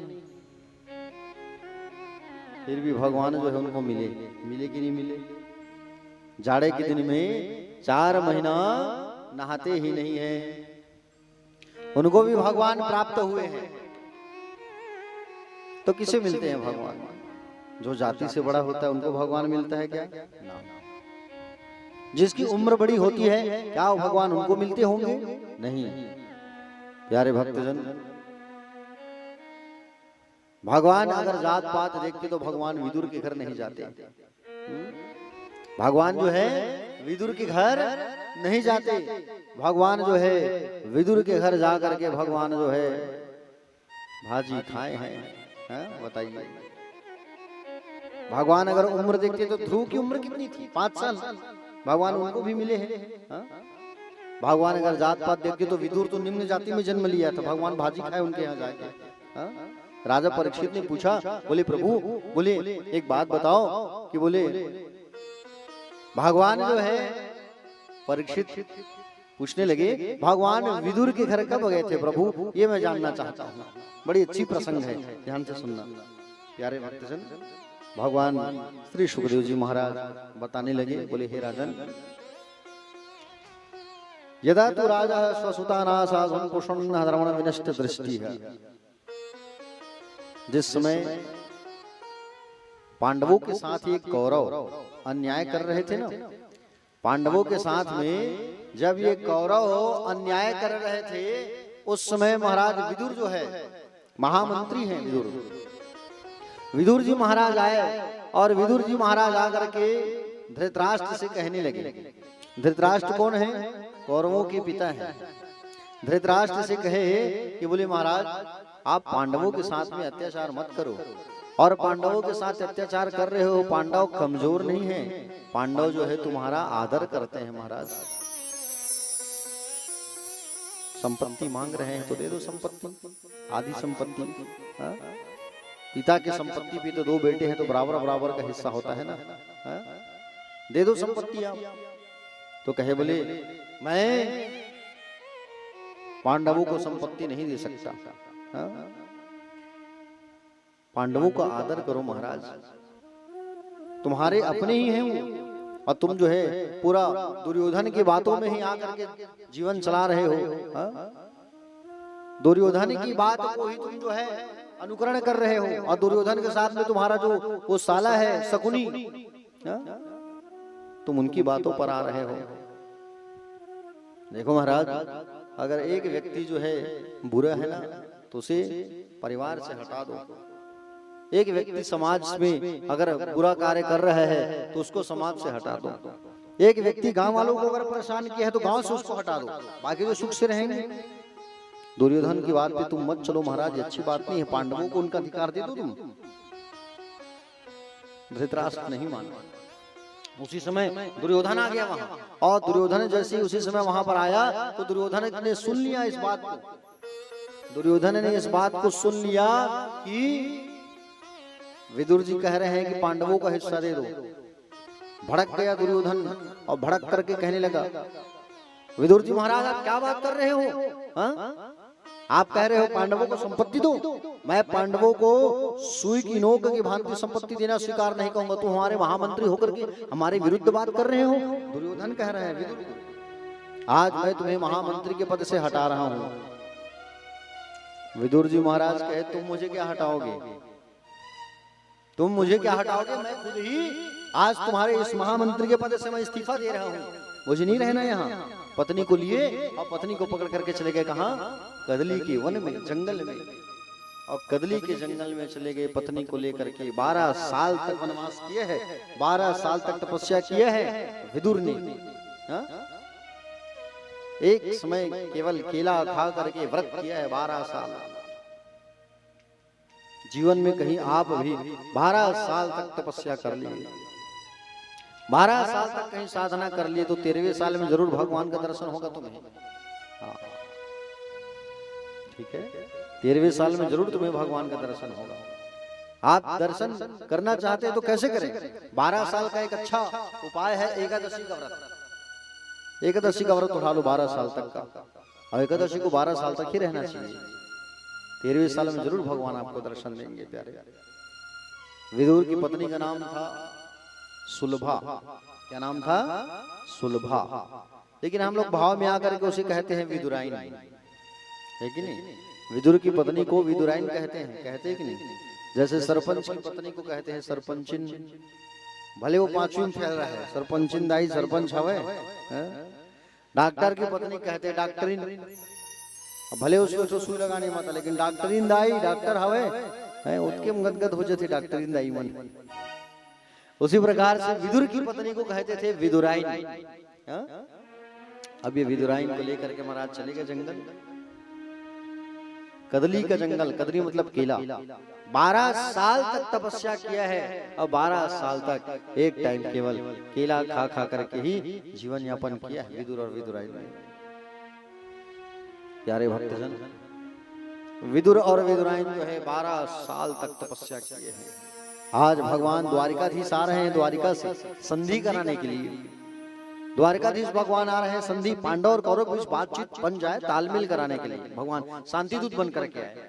और उस समय जैसे भगवान आ रहे थे, उस समय प्यारे भक्तजन भगवान के रथ को देख करके सब दौड़ने लगे, और भगवान के रथ को देख करके सब दौड़ने लगे, भगवान हमें दर्शन दे दे, भगवान हमें दर्शन दे दे। उन्हें कौन देखना नहीं चाहेगा? हा? जिनकी सांवली सूरतिया है, मोहनी मूर्तिया है, उन्हें कौन देखना नहीं चाहेगा? सारे लोग उस रथ के पीछे पीछे भाग रहे हैं, हम भगवान को देखना चाहते हैं। उस भीड़ में विदुर और विदुराइन भी खड़े हो गए हैं, उस भीड़ में विदुर और विदुराइन खड़े हुए हैं। भगवान हमें भी देख लेते, भगवान हमें भी देख लेते। भगवान ने तिरछी नजर से देखा, और जैसे तिरछी नजर से भगवान ने देखा तो विदुर विदुराइन गदगद हो गए। भगवान उस सभा में गए, दुर्योधन किया। अब दुर्योधन के सभा में भगवान जा रहे हैं, तो विदुर जी को तो घर से निकाल दिए हैं, वो निकल गए हैं। विदुर जी भी उस सभा में जा रहे हैं, चलो मैं छुप के देखता हूँ वहां क्या चल रहा है। विदुर जी इस सभा में छुप के देख रहे थे क्या बातचीत होगा। विदुर जी इतने धर्मात्मा थे, इतने धर्मात्मा थे, जिस दिन विदुर जी महाराज जो है दुर्योधन के यहाँ से निकले हैं छोड़ करके घर, मानो कौरवों का सारा पुण्य चला गया। विदुर जो है स्वयं यमराज है, कोई दूसरा नहीं है। वो श्राप के कारण निम्न जाति में जन्म लिया है। विदुर जो है श्राप के कारण, मांडव्य नाम के एक ऋषि थे, ध्यान से सुनना, मांडव्य नाम के एक ऋषि थे, वो साधना में तपस्या में लीन थे प्यारे। अब जहां वो उनका आश्रम था, वहां के जो नगर के जो राजा थे, उनके यहाँ 3 चोर चोरी करने गए, और 3 चोर चोरी करने गए, राजा के धन को, संपत्ति को चुरा के भागने लगे। और जैसे भागने लगे तो राजा के सिपाही भी उनके पीछे पीछे जाने लगे उनको पकड़ने के लिए। ये चोर कहाँ चले आए? मांडव्य ऋषि के आश्रम में, और मांडव्य ऋषि के आश्रम में आके छुप गए। राजा के सिपाही आए, आश्रम में घुसे तो तीनों चोर को पकड़ लिए। चोर के साथ में मांडव्य ऋषि को भी पकड़ लिए, ये भी चोर होगा, और चोर समझ करके उसको भी पकड़ करके ले आए। और जैसे ही पकड़ करके लाए, राजा ने आदेश कर दिया सूली में लटका दो, चारों को फांसी की सजा दे दो। अब फांसी की सजा दे दो करके जब जैसे ही कहे तो तीनों तो मर गए, लेकिन मांडव्य ऋषि नहीं मरे, क्योंकि वो साधना वाले हैं ना, मंत हैं, महंत हैं, संत हैं, ऋषि हैं। राजा ने कहा भैया इनको जल्दी उतारो, श्राप दे देंगे, गड़बड़ हो जाएगा। और उनको नीचे उतारा गया। महाराज आप कौन हो? तो कहे मैं मांडव्य ऋषि हूँ, मुझसे बहुत बड़ी गलती हो गई महाराज। बोले गुरुदेव क्षमा कर दो, आप मुझे श्राप मत देना। मांडव्य ऋषि ने कहा मैं तुम्हें श्राप नहीं दूंगा, मुझे सूली में लटकने का दर्द मिला है तो केवल यमराज के कारण मिला है। मैं यमराज के पास जाऊंगा, और यमराज के पास जाकर के मैं न्याय मांगूंगा। न्याय मांगने चले गए, यमराज के पास गए। मांडव्य ऋषि कहे कि बोले मुझे किस बात का बोले दर्द मिला है, बताओ तुम किस बात का मुझे सूली में लटकने का दर्द दिया गया, क्यों बताओ आप। तो प्यारे भक्तजन, यमराज जो है चिट्ठा खोला, और चिट्ठा जैसे खोलते हैं यमराज जो है, तब देखा कि जब महाराज आप छोटे थे तो 3 से 4 छोटे छोटे चींटियों को आपने पैर से रौंदा था। बताइए, जब आप छोटे थे तो 3 से 4 चींटियों को मारा था आपने, इसलिए सूली में लटकने का दर्द मिला है। बताओ, चींटी को मारा है तो ये हाल है। मांडव्य ऋषि ने कहा बोले आपने मेरे साथ गलत न्याय किया है महाराज। जब मैं छोटे था, जब छोटा होता है बालक, तो बालक तो भगवान का स्वरूप होता है, उस समय आपने मुझे गलत सजा दे दिया, मुझे सूली में लटकने का दर्द दिया है। जाओ, मैं तुम्हें श्राप देता हूं, मैं तुम्हें श्राप देता हूं कि तुम्हें निम्न जाति में जन्म लेना पड़ेगा। मुझे तुमने गलत दंड दिया, 4 चींटी को मैंने मारा बचपने में, तो मुझे सूली में लटकने का दर्द दिया है तुमने, मेरे साथ गलत न्याय किए हो तुम। इसलिए उस न्यायाधीश के साथ भी लड़ाई किया और उसे श्राप दे दिया, निम्न जाति में तुम्हारा जन्म होगा, जाओ। श्राप मिल गया उसको यमराज को। यमराज जो है प्यारे विदुर बन करके जन्म लिए। जो विदुर है ना, देखे हो ना महाभारत, जो विदुर है वो कौन है? यमराज है वो। इसलिए तो ज्ञान की बातें बताया करता था कौरवों को, लेकिन ये कौरव उनकी बात को हवा में ले लिए। अगर उनकी बात को मान लेते, विदुर की बात को,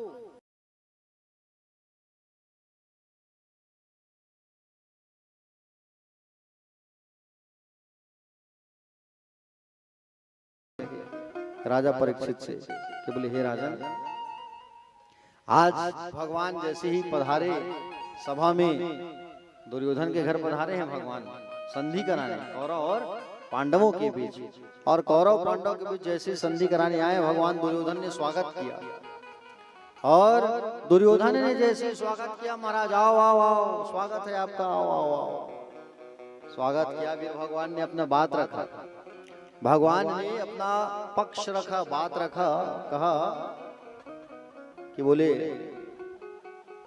देखो दुर्योधन, तुम बड़े अच्छे व्यक्ति हो, और पांडवों का जो हिस्सा है उन्हें तुम्हें दे दो। अरे तुम तो सुयोधन हो, दुर्योधन थोड़ी हो। तुम कौन हो? तुम जो है सुयोधन हो, तुम तो दे दो पांडवों की संपत्ति। आधी संपत्ति ही नहीं दे रहे हो तो कम से कम 5 गांव ही दे दो तुम। हा? कितना दे दो? 5 गांव ही दे दो तुम। दुर्योधन भड़क गया भगवान के ऊपर, और भगवान के ऊपर भड़क करके कहा, बोले द्वारकाधीश खबरदार, अरे तुम कह रहे हो आधा गांव दे दो, संपत्ति दे दो, मैं सुई की नोक की भांति संपत्ति नहीं दूंगा मैं इन पांडवों को। भगवान के ऊपर भड़क गया ये दुर्योधन, और भड़क करके ऊंची आवाज में बात करने लगा। और जैसे ऊंची आवाज में बात करने लगा, भगवान ने सोचा कि बोले मुझे यहाँ रहना उचित नहीं है, जहां सम्मान नहीं मिलता वहां नहीं जाना चाहिए। जहां आपके स्वाभिमान को ठेस पहुंचे उस स्थान पर कभी मत जाना। भगवान कहे मुझे यहाँ नहीं रुकना चाहिए। भगवान जाने लगे वहां से, और भगवान जैसे ही वहां से जाने लगे, भगवान वहां से जैसे ही जाने लगे, प्यारे भक्तजन, जैसे ही भगवान वहां से जाने लगे, आगे बढ़ने लगे, उतने में दुर्योधन कहने लगा, प्रभु रुको, प्रभु रुको, कहां जा रहे हो? मेरी माँ जो है आपके लिए भोजन तैयार करके रखी है, 56 भोग बनाई है आपके लिए, कौन खाएगा उसे? भगवान ने मना कर दिया, मुझे नहीं खाना है, मैं नहीं खाऊंगा, मुझे नहीं खाना है 56 भोग। क्योंकि भोजन 2 ही अवस्था में करना चाहिए कहीं चले गए तो, या तो खिलाने वाले के मन साफ होना चाहिए और तुम्हारे पेट में भूख होना चाहिए। खिलाने वाले का मन ही नहीं है और तुम वहां जबरदस्ती खा रहे हो तो तुम्हारा फिर अपमान होगा। ये अच्छी बात नहीं है कि नहीं? कहीं तुम चले गए हो मेहमान बन करके, और मेहमान बन करके तुम चले गए हो वहां, और वहां जाने के बाद में कोई तुम्हें पूछा कि बोले भैया चाय पियोगे, खाना खाओगे? आजकल के लोग पूछते हैं सर, है कि नहीं? कहीं मेहमान चले गए तो। हाँ, पहले के लोग जो है जमीन से जुड़ करके रिश्ता निभाते थे। क्यों? क्योंकि मिट्टी के बर्तन से खाना खाते थे सब लोग। हाँ? जमीन से जुड़ करके रिश्ता निभाते थे, क्योंकि मिट्टी के बर्तन से खाना खाते थे। तो उसके बाद जमाना आया कांस और पीतल का। आया कि नहीं आया? कांस पीतल का जमाना आया, रिश्तों में टिन टान होने लगा। हाँ? उसके बाद जमाना आया कांच का, है कि नहीं? कुछ भी ऐसा हुआ तो छोड़ो हटाओ, छोड़ो हटाओ, पटके टूट गया रिश्ता। अब जमाना है थर्माकोल का, डिस्पोजल, खाओ पियो और फेंको। अरे वो आ गए रिश्तेदार तो बोले ठीक है नाश्ता वास्ता करा दो, वो हो गया। प्यारे भक्तजन, आज जो है भगवान कह रहे हैं दुर्योधन से, देखो दुर्योधन, तुम्हारी माँ गांधारी मेरे लिए 56 भोग तो बनाई है, लेकिन तुम्हारा मन साफ नहीं है और मेरे पेट में भूख नहीं है। मेरा व्यवस्था कहीं और हो गया है, मेरा बुलावा और कहीं हो गया है, मुझे नहीं खाना यहाँ। भगवान इतना कहा करके वहां से निकल गए, और भगवान जो है वहां से इतना कहा करके निकल गए। विदुर को इशारा कर दिए, विदुर मैं तुम्हारे यहाँ आ रहा हूँ। और विदुर जो है पत्नी को कहे, विदुराइन को, कि तुम व्यवस्था कुछ करके रखना, मैं जा रहा हूँ जंगल कुछ लाने के लिए। भगवान आ रहे हैं, द्वारकाधीश आ रहे हैं। प्यारे भक्तजन, भगवान चले गए विदुर के घर। उस समय विदुर की पत्नी विदुराइन स्नान कर रही थी। विदुर की पत्नी जो है उस समय स्नान कर रही थी प्यारे।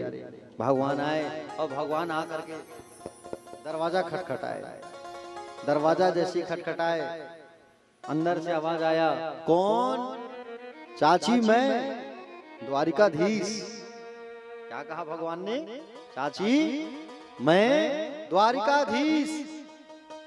ओहो बाप रे, भगवान आए हैं। जैसे द्वारिकाधीश का नाम सुनती है चाची जो है नहा रही थी, नहाते नहाते ही दौड़ पड़ी, भगवान आए हैं। और भगवान आए हैं ऐसा कह करके दौड़ी। भगवान ने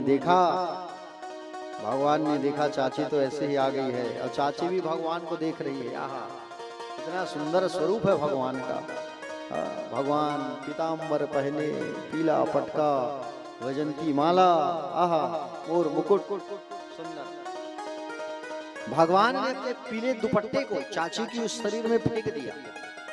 शरीर उनका पूरा ढक गया क्योंकि नहाते नहाते आई थी ना चाची। भगवान ने पीला दुपट्टा को फेंका, शरीर ढक गया। प्यारे भक्तजन, भगवान कहते हैं चाची अंदर नहीं लेके जाओगी? आओ कन्हैया, आओ आओ आओ, पधारो पधारो। आज भगवान आए हैं इनके घर। चाची बड़े जोर से ना भूख लगा है, कुछ हो तो खाने के प्रबंध कर देते आप। बोले जरूर जरूर, ठहरो ठहरो कन्हैया, द्वारिकाधीश कुछ लाती हूँ। अंदर गई और अंदर जा करके केला लेके आती है। क्या लेके आई? जोर से बोलो। केला। और केला जैसे ही लेकर के आई चाची जो है, तो केला लेके आई और भगवान को केला खिलाने लगी। केला को पकड़ी है विदुराइन और केला को पकड़ी है, लेकिन छिलका को छिल रही है। गुदा को फेंक दी, छिलका को पकड़ा दी भगवान को, और भगवान जो है छिलका खाने लगे। क्या खाने लगे भगवान? छिलका खाने लगे भगवान। जैसे दूसरा केला पकड़ती थी विदुराइन जो है, छिलका छिलती थी, भगवान कहते थे अब खिलाएगी, अब खिलाएगी, अब खिलाएगी। कहाँ? फिर फेंक देती थी और फिर छिलका को पकड़ा देती थी। भगवान फिर छिलका को खाते थे। ऐसे ऐसे भाव में आकर के द्वारिकाधीश भगवान जो है 30 से 35 छिलका खाए हैं। कितना छिलका खाए हैं? 30 से 35 छिलका खाए हैं भगवान। आप लोग खा पाओगे उतना छिलका? बोलो। नहीं खाबो को बंटवा दे वो आज, है कि नहीं? भगवान जो है प्यारे 30 से 35 छिलका खाए हैं भाव में आकर के। उतने में चाचा पहुंच गए विदुर जी। विदुर आए और विदुराइन को डांटने लगे, है विदुराइन क्या कर रही है तू? उतने बड़े द्वारिकाधीश को छिलका खिला रही है? उतने बड़े द्वारिकाधीश को छिलका खिला रही हो तुम? भगवान कहे आप चुप रहो। अरे कितना स्वाद है छिलका में, आप क्या जानोगे? विदुर जी कह रहे बाप रे, छिलकम कब से स्वाद होने लगा? आसन लगाया गया, भगवान बैठे और भगवान को सुंदर बैठा करके परोसने लगे। भाजी की सब्जी और मड़िया पेज विदुराइन जो है परोस रही है। अब भगवान कहे ये भाजी है, पेज है, अब हम तो इसे कभी खाए ही नहीं है, खाते कैसे हैं इसे? भगवान राजा हैं और राजा क्या खाता है? 56 भोग खाता है। भगवान ये सब तो खाए ही नहीं है। भगवान कहे खाते कैसे हैं इसे? विचार किया, दिमाग लगाया भगवान ने। ककल कह देता हूँ, कका जब खाई तब देखूं मैं, है कि नहीं? चाचा से कहे चाचा चलो आप खाओ, भोग पहले लगाओ। चाचा कहे कैसी बात कर रहे हो कन्हैया? अरे भोग पहले आपको लगता है, आप जब खाओगे तब तो हम खाएंगे, पहले आप खाओ। अरे नहीं नहीं नहीं, चलो पहले आप खाओ, आप खाओगे उस बाद मैं खाऊंगा। मतलब वो खाएंगे तो वो देखेंगे खाते कैसे हैं, पता चल जाएगा। तब चाचा जो है उठा करके पाने लगे और जैसे ही चाचा जो है उठा करके खाने लगे प्यारे भक्तजन, तब भगवान ने देखा अच्छा ये पेज को पीते हैं और भाजी को ऐसे उठा के खाते हैं।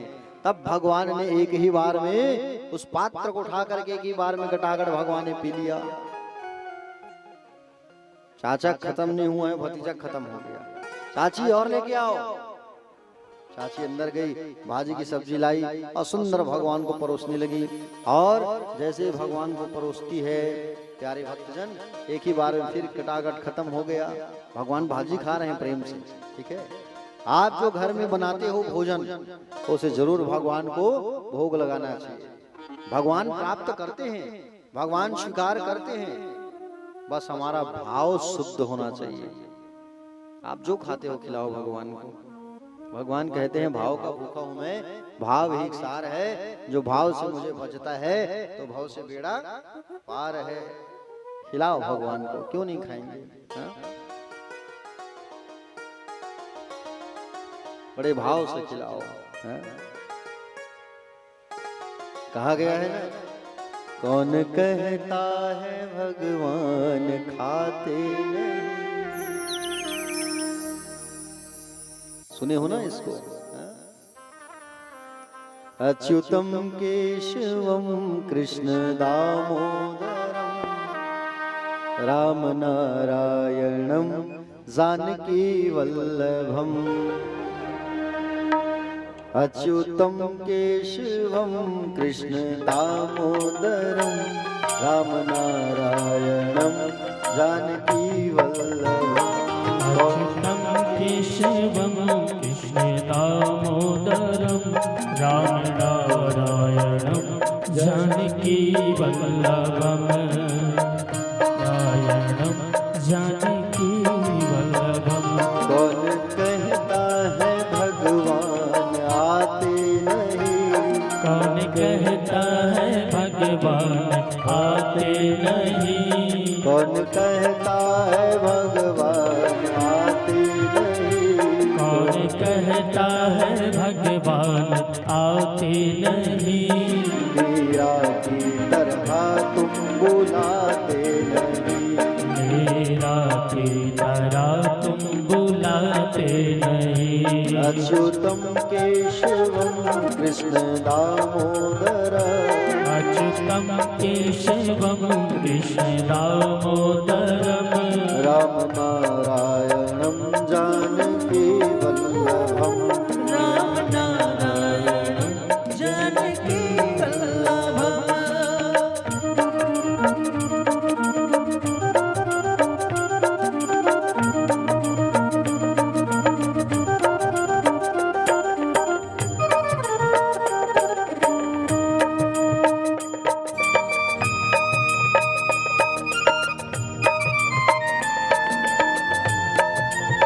तालियों की सेवा करते हुए सभी गाइए।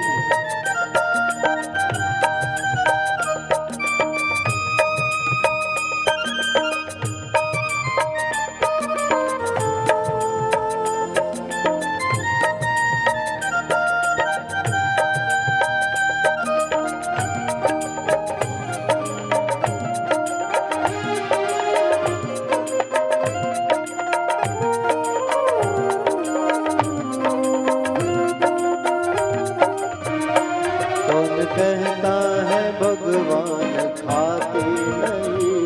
कौन कहते हैं भगवान खाते नहीं। कौन कहता है भगवान खाते नहीं। कौन कहता है भगवान खाते नहीं। बेर शबरी के जैसे खिलाते नहीं। बेसब्री के जैसे खिलाते नहीं। अच्युतम केशवम कृष्ण दामोदरम। अच्युतं केशवं कृष्ण दामोदरं राम नारायणम जानकी वल्लभम। राम नारायणं जानकी वल्लभं।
भगवान हंसते नहीं। कौन कहता है भगवान हंसते नहीं।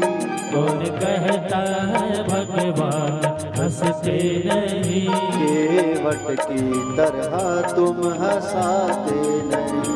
केवट की तरह तुम हंसाते नहीं।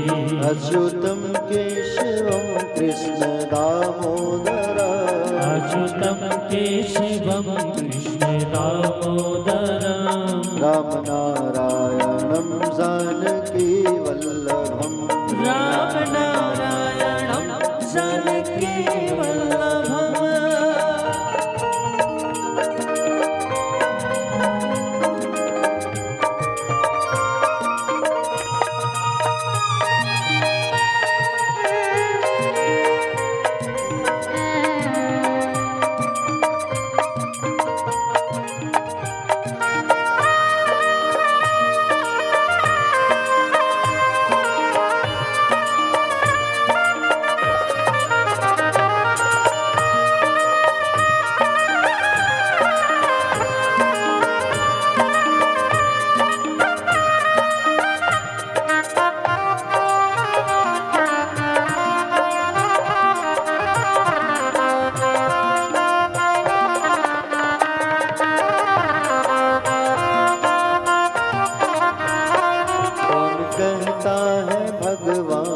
सोते नहीं।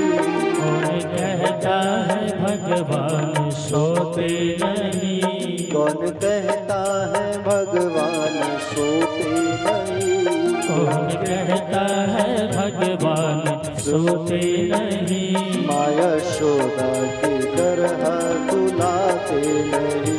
माँ यशोदा की तरह सुलाते नहीं। अच्युतम केशवम कृष्ण दामोदरम। अच्युतम केशवम कृष्ण दामोदरम। राम नारायणम जानकी वल्लभम। राम नारायणम जानकी वल्लभम। राम नारायणम जानकी वल्लभम। राम नारायणम जानकी वल्लभम। राम नारायणम जानकी कृष्ण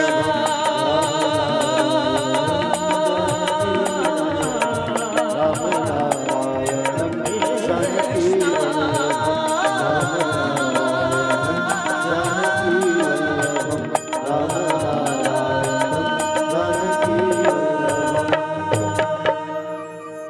राम नारायणम जानकी वल्लभम। बोलिए गोविंद भगवान की जय। उठाइए दोनों हाथ और एक बार हाथ उठा के बड़े भाव से कहिए सब जोर से, राधे राधे। श्याम से मिला दे। प्यारे भक्तजन,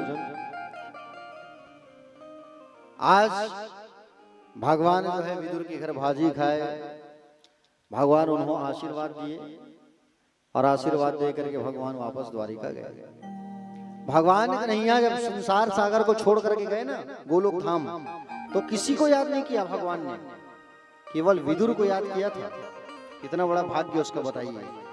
और उद्धव से कहा था भगवान ने जाते जाते, उद्धव मेरे विदुर से जरूर मिलना एक बार, मेरे विदुर से जरूर मिलना, मेरे विदुर से जरूर मिलना। विदुर जो विषयों से दूर रहे वो है विदुर। मेरे विदुर से तुम जरूर मुलाकात करना कहे। इसलिए उद्धव जो है बद्री आश्रम जाते जाते विदुर से मुलाकात किए।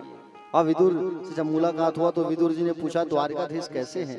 तब उद्धव ने बताया कि भगवान तो हम सबको छोड़ करके चले गए हैं परम धाम, लेकिन जाते जाते आपको याद किया है भगवान ने।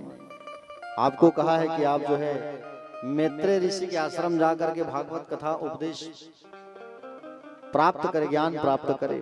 इसलिए विदुर जी कहाँ गए? मैत्रेय ऋषि के आश्रम भागवत उपदेश सुनने के लिए। और विदुर भी सुनने लगे भागवत कथा मैत्रेय ऋषि से। ठीक है प्यारे भक्तजन, आगे भगवान श्री सुखदेव जी ने बताया कि सृष्टि का निर्माण आगे कैसे बढ़ा। तो ब्रह्मा जी महाराज ब्रह्मा जी जब सृष्टि का निर्माण करना चाहते थे उस समय ये पृथ्वी जो है कहाँ था? धरातल में, पताल में। कौन ले गया था? हिरण्याक्ष।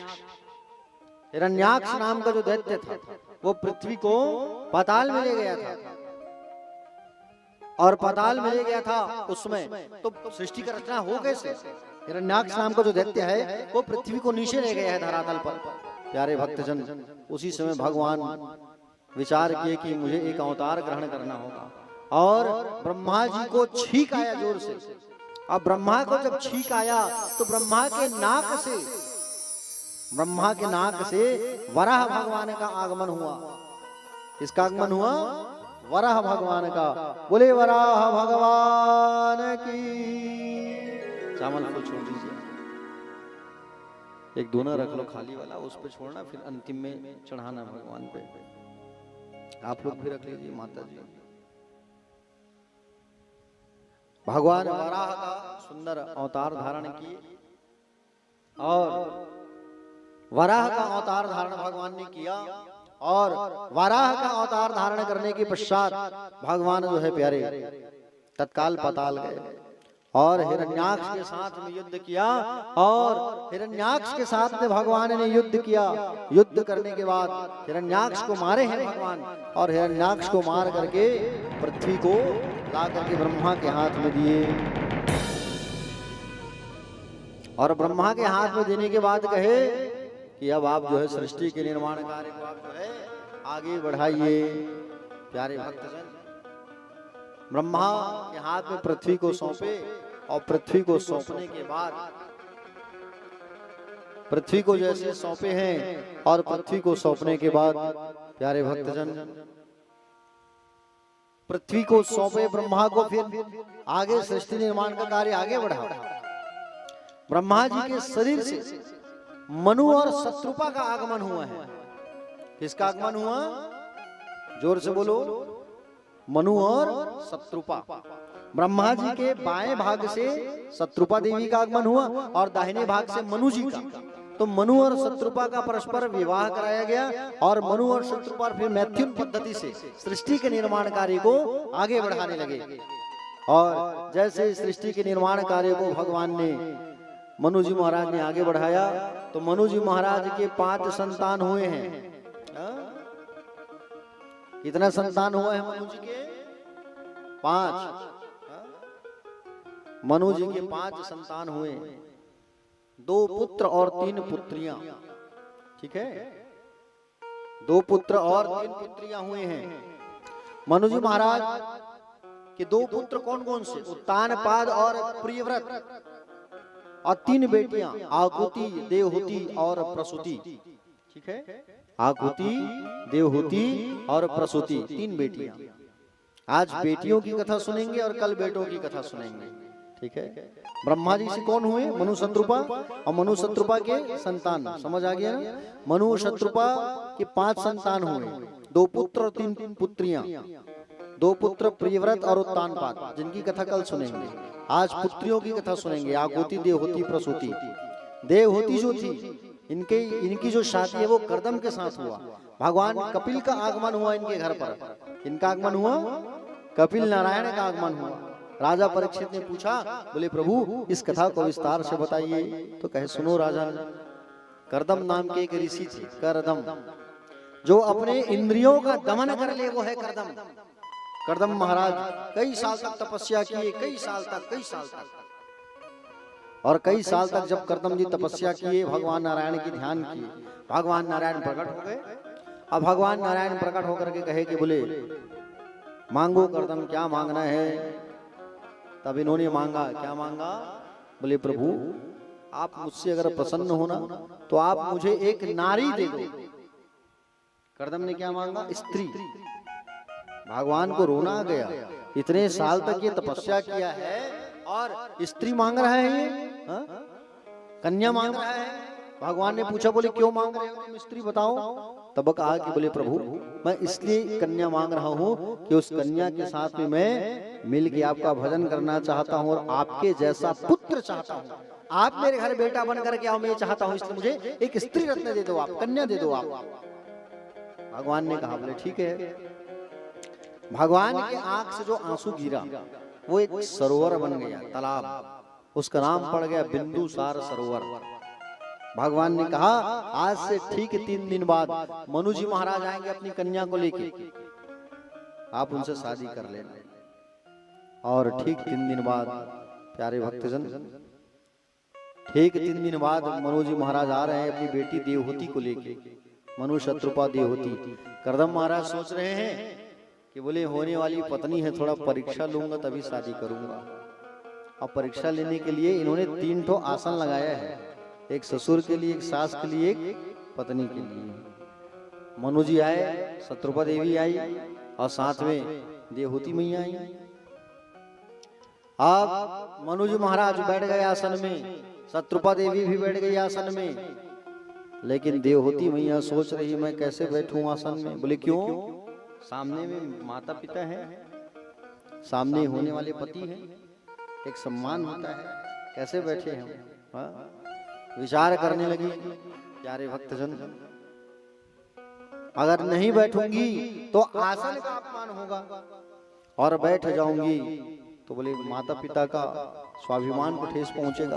हाँ? कैसे बैठूं मैं? तो विचार किया नीचे बैठ जाती हूँ, और नीचे बैठ करके आसन में हाथ को रख देती हूँ, और नीचे बैठ करके आसन में हाथ को रख देती है। कर्दम महाराज समझ गए मेरी लायक है और मैं इससे शादी करूंगा। टटोली परीक्षा में पास हो गए। आज जब शादी लगाने जाते हो तब देखना कैसे सब आमने सामने बैठे रहते हैं, है कि नहीं? हाँ? एक साथ में सामने माता पिता और इधर सामने होने वाले सास ससुर लोग बैठे हैं, सब बातचीत चल रहा है। हाँ?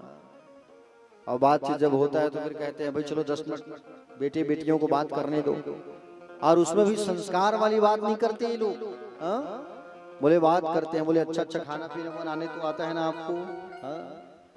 बोले भैया हम अच्छा अच्छा नाश्ता करते हैं सुबह सुबह, गाड़ी वाड़ी तो चला लेती हो ना, मार्केट तुमको ही जाना है, हम तो ऑफिस में रहेंगे। हाँ? तरह तरह की बातें आज देख करके सुन करके समझ करके लोग शादी करते हैं, फिर भी रिश्तों में कड़वाहट आ जाती है जल्दी। हाँ? पहले के लोग बिना देखे शादी करते थे, रिश्ता कितना सुंदर चलता था। हाँ? समझ रहे हो नहीं? आप लोग देख के शादी किए थे कि बिना देखे? माता जी बिना देखे किए थे नहीं? देखो कितना अच्छा रिश्ता चल रहा है। अब आजकल के लोग को देखना, आप लोग शादी हुआ नहीं कि 1 महीना पहले आजकल वो क्या बोलते हैं जी, तो फोटो खिंचाते हैं, उसको क्या बोलते हैं? Pre wedding. इसका जमाना है आजकल। अरे शादी हुआ नहीं है और मिलना चालू हो गया है, बताइए। तो प्री वेडिंग के चलते तरह तरह का फोटो खिंचा रहे हैं, इतना दिन शादी बचा है, इतना दिन शादी, देखे कि नहीं होता है ऐसा? हाँ 5 दिन बचा है, 5 डे 2 डे 1 डे, और माँ बाप भी छूट दे रहे हैं, ये जमाना चल रहा है। हाँ? समझ रहे हो ना प्यारे भक्तजन? हम आज संस्कारों का दोहन कर रहे हैं कहीं ना कहीं। आज हमारे संस्कारों को हम संस्कार को छोड़ रहे हैं, और संस्कार को हम छोड़ रहे हैं और आगे बढ़ रहे हैं। आप इतना आगे मत बढ़ जाइए कि संस्कार में कटौती करोगे तो जीवन में कटौती होते चला जाएगा। हाँ?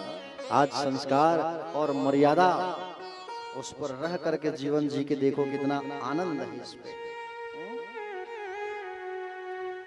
प्यारे भक्तजन, कर्दम जी महाराज ने मनु जी से कह दिया, देखो मनु जी हम विवाह तो करेंगे, लेकिन एक पुत्र हो जाने के बाद हम संन्यास ले लेंगे, संन्यास ग्रहण कर लेंगे हम। बोले ठीक। शादी हुई कर्दम जी और देवहूति की। देवहूति का अर्थ क्या है? देवहूति, जो देव को बुला ले अपने आंगन में, वो है देवहूति। कर्दम, जो इंद्रियों का दमन कर ले, उसे कहा जाता है कर्दम। कर्दम और देवहूति का विवाह हुआ। विवाह होने के बाद महाराज कर्दम जी महाराज कई साल तक तपस्या में लीन हो गए, कई साल तक।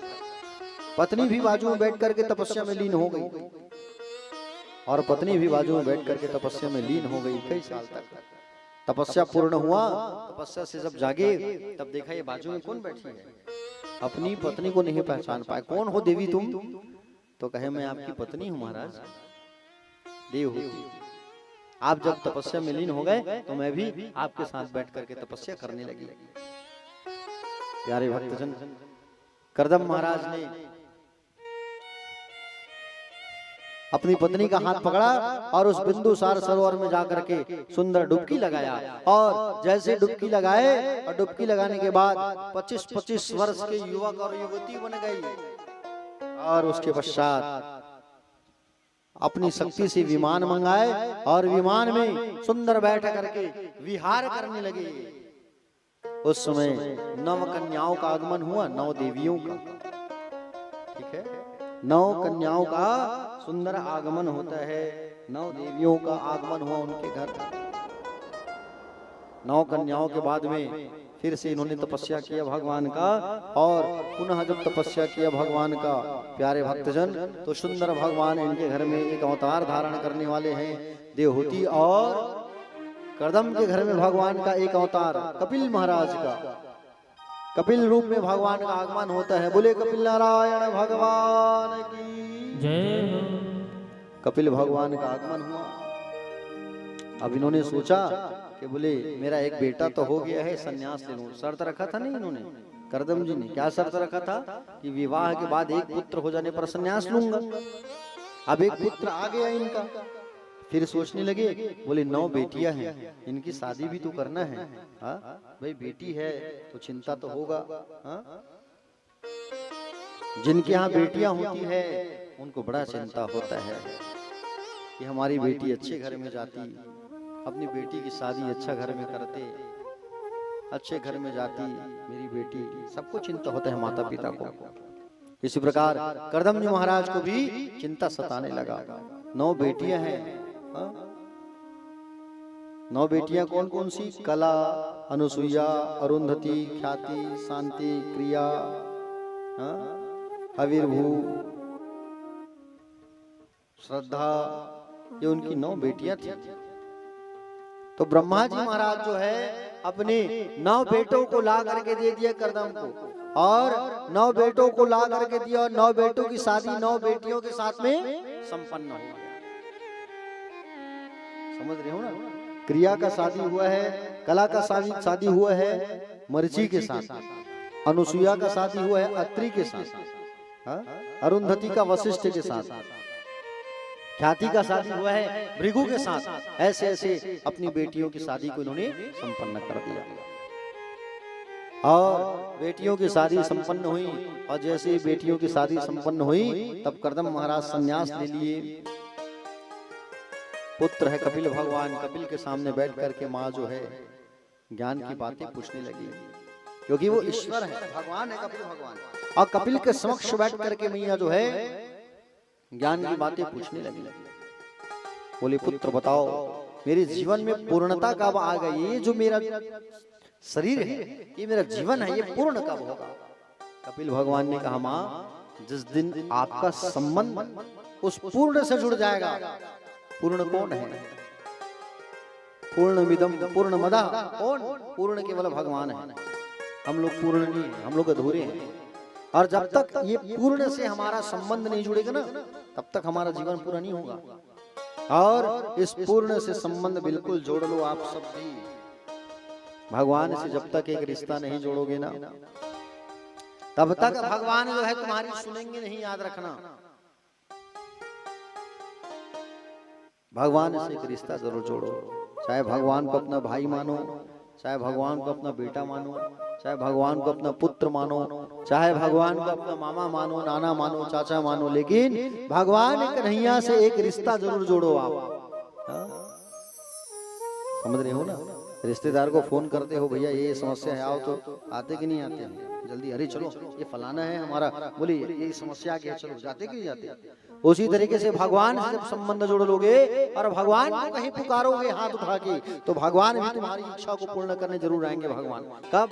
जब तुम्हारा संबंध मजबूत होगा, पक्का होगा, रिश्ता मजबूत होगा, तब भगवान का आगमन होगा। और रिश्ता को मजबूत करने के लिए तुमको प्यारे इनसे संबंध जोड़ना होगा। जैसे राजा बलि, परसों कथा आएगा, राजा बलि भगवान से रिश्ता जोड़े थे, हर महीना भगवान दर्शन देने आते थे उनको। आज भी पाताल में बलि जिंदा है, मरा नहीं है, समझ रहे हो ना। इसलिए एक संबंध, एक रिश्ता जोड़ो भगवान से। प्यारे भाई, आपको बता दूं मैं कि कपिल भगवान से माँ ने ज्ञान की बातें सीखा और सीख करके पुत्र की परिक्रमा करके वापस चली गई। इधर भगवान कपिल जो है सागर के मध्य में जाकर के बैठ गए और वो स्थान कहलाया गंगा सागर। क्या कहलाया? गंगा सागर। सब धाम बार बार, गंगा सागर एक बार। कितने लोग गए हो गंगा सागर? पीछे भैया हाथ उठाए, माता जी गई है, बहुत बढ़िया। अच्छा आप भी गए हो माता जी, बहुत बढ़िया। गंगा सागर जाना चाहिए। मकर संक्रांति पर लोग जाते हैं सब दर्शन करने, स्नान करने। प्यारे भक्तजन, सुंदर भगवान जो है, भगवान कपिल ने 8 अध्यायों में अद्भुत सांख्य उपदेश दिया है अपनी माँ को। इन 8 अध्यायों को कपिला अष्टाध्यायी कहा जाता है। कपिला अष्टाध्यायी, कपिल गीता। प्यारे भक्तजन, इस तरीके से माँ को ज्ञान प्रदान किया। कपिल भगवान की एक बहन अनुसुईया, जिसकी कथा सुनते हैं हम लोग। आइए, अनुसुईया बहुत बड़ी नारी थी, ठीक है, और बहुत बड़ी महान नारी थी ये अनुसुईया जो है। प्यारे भक्तजन, अनुसुईया का विवाह हुआ था अत्रि के साथ हुआ था। अनुसुईया बहुत बड़ी पतिव्रता नारी थी, याद रखना। अनुसुईया, द्रौपदी और मंदोदरी, ये तीनों का नाम लेने से सौभाग्य जो है ऊंचा होता है। सुहाग पर कोई बाधा नहीं आता। प्रातः काल सौभाग्यवती माताओं को स्नान करने के बाद इन 3 देवियों का नाम जरूर लेना चाहिए। अनुसुईया, द्रौपदी और मंदोदरी, ये 3 माताओं का नाम। इसलिए इससे अगर आप रोज कहोगे और नाम लोगे ना, तो आपके पति के ऊपर कोई बाधा नहीं आएगा जीवन में। आपका सुहाग के ऊपर कोई विघ्न बाधा नहीं आएगा जब ये 3 नाम लोगे आप। समझ रहे हो ना। प्यारे भक्तजन, आइए उसी अनुसुईया की कथा हम सब रसपान करते हैं। अनुसुईया बहुत बड़ी पतिव्रता नारी थी, अत्रि मुनि की पत्नी थी ये अनुसुईया मैया जो है। नारद जी गए हुए थे एक बार इनके यहाँ, बैठे थे, चर्चा पर चर्चा हो रहा था। लड्डू का प्रसाद दिया गया नारद को, और नारद जी महाराज लड्डू का प्रसाद खाए और लड्डू का प्रसाद खा करके सुंदर जो है वहां से चले गए कैलाश पर्वत। और कैलाश पर्वत पर जैसे गए तो माँ पार्वती जो है प्रसाद देती है, तो कही माँ, बोले आपके प्रसाद में वो स्वाद नहीं है। बोले अनुसुईया मैया के प्रसाद में बड़ा स्वादिष्ट स्वाद है। बोले अच्छा, कौन है ये अनुसुईया नारद? बोले आप नहीं जानते? बोले ना। अरे बहुत बड़ी पतिव्रता नारी है ये, बहुत बड़ी पतिव्रता नारी है अनुसुईया। अच्छा, काम हो गया। वहां से निकल गए, बैकुंठ आ गए नारद जी। अब बैकुंठ आकर के कहे, बैकुंठ में माँ लक्ष्मी पैर दबा रही थी नारायण का। नारद जी आके कहे, मैया आपके हाथों में वो भाव नहीं है। अरे सेवा करना तो कोई सीखे अनुसुईया से। आहा, कितनी बड़ी पतिव्रता नारी। वहां से नारद जी चले गए, ब्रह्माणी के पास आए, ब्रह्मलोक में माला जप कर रही है, पति की सेवा कर रही है। बोले भैया आपके सेवा में वो भाव नहीं है। अनुसुईया मैया बहुत बड़ी पतिव्रता नारी है। कौन है नारद जी? अनुसुईया बहुत बड़ी नारी है ये, पतिव्रता नारी। अच्छा, तीनों देवियां जो है अपने अपने पति को आज लड़ाई करने लगे। बोले जब तक उस अनुसुईया की परीक्षा लेके नहीं आओगे ना, आपको भोजन वोजन नहीं मिलेगा। बोले बाबा कहे अगर ना जाए तो भांग कौन पिलाए, भांग कौन बनाए? नारायण कहे अगर नहीं जाओ तो फिर पैर कौन दबाए, सेवा कौन करे? तीनों देव जो है आ गए अनुसुईया मैया के यहाँ परीक्षा लेने के लिए। और अनुसुईया मैया के यहाँ आए परीक्षा लेने के लिए, एक साधुओं का रूप बना करके, संतों का, ऋषि का रूप बना करके आए और भिक्षा मांगने लगे। भिक्षाम देहि। और जैसे भिक्षा मांगने आए, भिक्षा मांगने जैसे आए, और भिक्षा मांगने जैसे ही आते हैं ना, तो उसी समय भिक्षा मांगने जैसे ही आए तो अनुसुईया मैया अंदर से भिक्षा लेकर के आई। और भिक्षा लेकर के जैसे आई तब तीनों मैया ने कहा कि बोले, तीनों देवताओं ने कहा कि बोले देवी आप जो है अंदर जाओ, वस्त्र उतार करके आओ, वस्त्र उतार करके जब आ करके हमको भिक्षा दोगे तब हम स्वीकार करेंगे, ऐसा नहीं लेंगे। अच्छा, ये कैसे ब्राह्मण है, वस्त्र उतार करके भिक्षा देने को कह रहे हैं? अनुसुईया मैया कहे, बोले ठीक है। अंदर गई अनुसुईया मैया और अंदर जा करके अनुसुईया मैया जो है कमंडल से जल लेके आई, और कमंडल से जल लेकर के आई, और कमंडल से जल लेकर के आ करके हाथ में जल लेकर के कहती है, ओम पति परमेश्वराय नमः। हे प्रभु, अगर मैं आपकी तन मन से सेवा की हूँ हे पतिदेव, तो ये तीनों जो है बालक बन जाए। श्राप दे दिया, और जैसे श्राप दिया तो तीनों जो है ब्रह्मा विष्णु महेश जो है सुंदर 2-2 3-3 दिन के बालक बन गए, नवजात शिशु। और ऐसा नहीं कि अलग अलग चेहरा है, एक समान, 2 कॉपी डुप्लीकेट एकदम तीनों बच्चे, समझ रहे हो ना। अब तीनों बच्चे बन गए, मैया जो है पालना में खिलाने लगी, स्तन पान कराने लगी। सुंदर मैया जो है स्तन पान कराने लगी, पालने लगी। अब तीनों देवियां परेशान हो गए, बोले हमारे पति अभी तक आए नहीं है, नारद जी को बुलाए, नारद जी बताओ पतिदेव कैसे नहीं है। नारद जी कहे, बोले मैं क्यों बताऊं, आप लोग भेजे हो परीक्षा लेने, आप लोग जाओ, चित्रकूट में है आश्रम में अनुसुईया के यहाँ। तीनों देवियां आ गए, और तीनों देवियां जो है आए, और तीनों देवी जो है आकर के अनुसुईया मैया से भिक्षा मांगने लगी। भिक्षाम देही, माँ आई बाहर। क्या हुआ देवियों? बोले मैया, हम अपने अपने पतियों को लेने आए हैं, हमारे अपने जो पति हैं आप उन्हें लौटा दो। जाओ जाओ जाओ, पलना में रखे हैं, उठा लो जाओ। अब तीनों देवी सोचने लगे, बोले तीनों एक समान हैं, उठा लेंगे। मेरे पति की तो तीसरा नेत्र है, पहचान लूंगी। एक कही कि मेरे पति के 4 भुजा है, उठा लूंगी। जाके देखा तो तीनों एक समान, कोई अलग नहीं। अब एक कह रही है छोटी वाली, कहीं धोखे से बड़े को उठा लूंगी, जेठ मानते हैं, पूरा ससुर छूते नहीं है, गड़बड़ हो जाएगा है। एक कह रही है कहीं धोखे से महादेव को उठा लूंगी, तीसरा नेत्र खोल देंगे तो भस्म हो जाऊंगी है।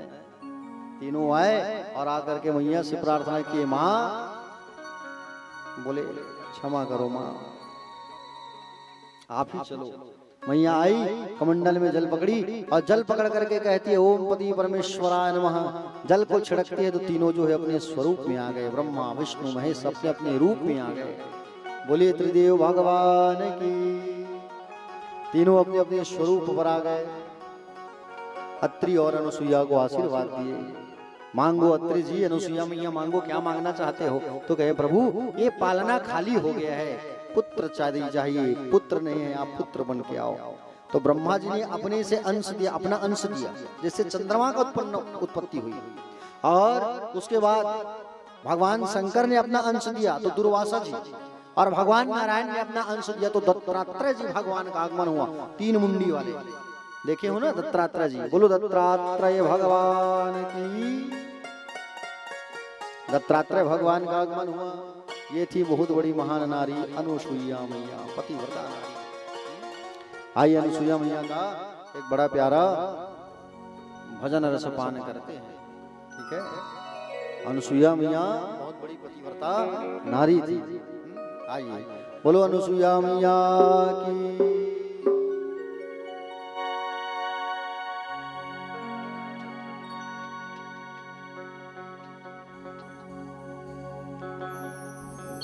आइए, एक बहुत ही सुंदर छत्तीसगढ़ी भजन जिला हमन पुरखा मन गावत रही से। पुरखा मतलब सियान मन पहली की। आओ छत्तीसगढ़ी भजन ल सुनथन, बढ़िया ताली बजा के साथ दू, बहुत आनंद है।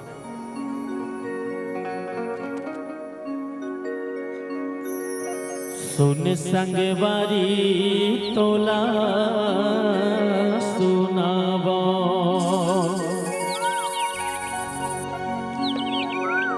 नारी के महिमा हवे अपार। काला सुनावो मैं नारी महिमा,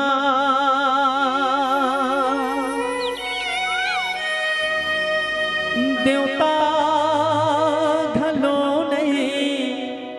पावा थे पा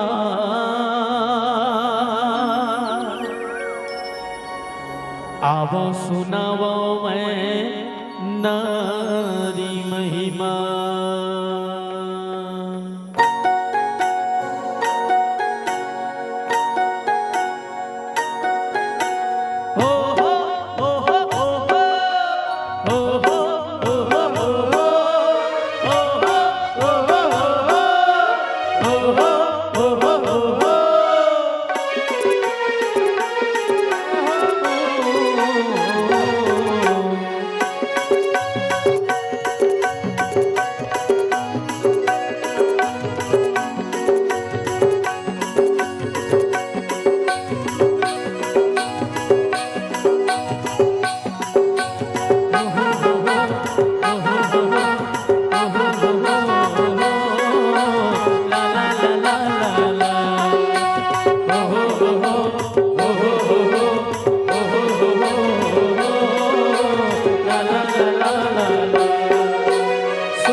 संगवारी तोला सुनावा नारी की महिमा हवे अपार काला बतावा मैं नारी महिमा।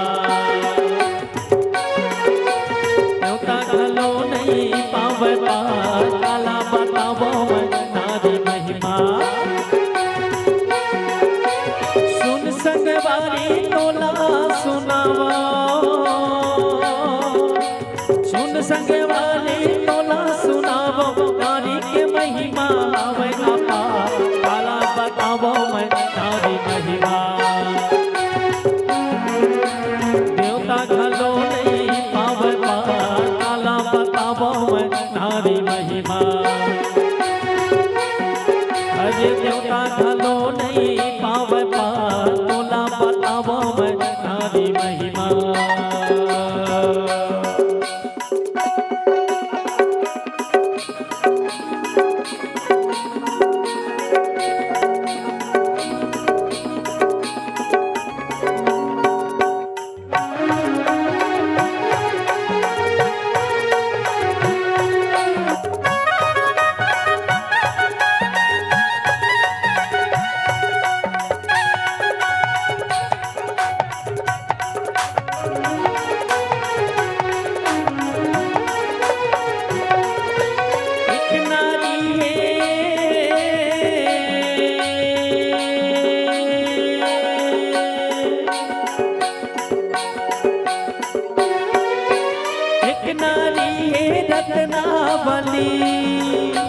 एक नारी है रत्नावली मोती लयापन ज्ञान सिखा आड़ मास तन त्याग तुलसी। अरे प्रभु भजन मामला लगा आड़ मास तन त्याग तुलसी। एक नारी है रत्नावली अरे एक नारी है रत्नावली मोतील आपन ज्ञान सिखा आड़ मास तन त्याग तुलसी। प्रभु भजन मामला लगा आड़ मास तन त्याग तुलसी। अरे प्रभु भजन मामला लगा आड़ मास तन त्याग तुलसी। एक नारी है रत्नावली हो हो हो हो हो हो हो हो हो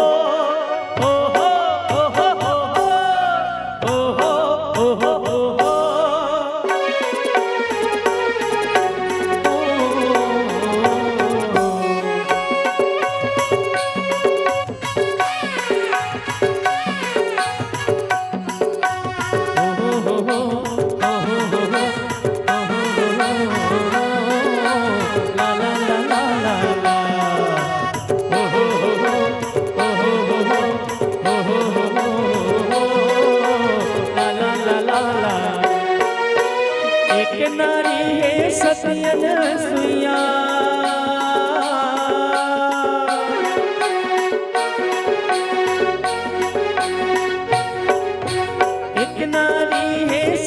सतियन सुइया ब्रह्मा विष्णु ला बालक बना सात धार के गोरस पिया के अरे लक्ष्मी उमाला बहू बना सात धार के गोरस पिया के लक्ष्मी उमाला बहू बना सात धार के गोरस पिया के एक नारी है सतियन सुइया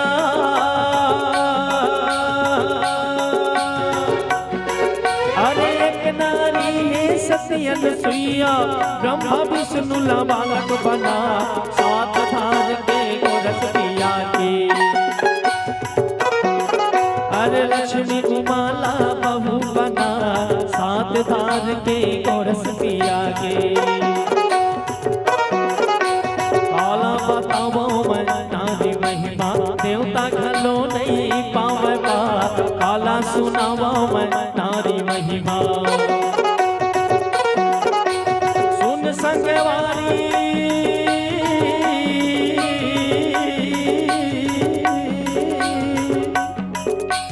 सुना था मास्टर सुन संगवारी तोला सुनावा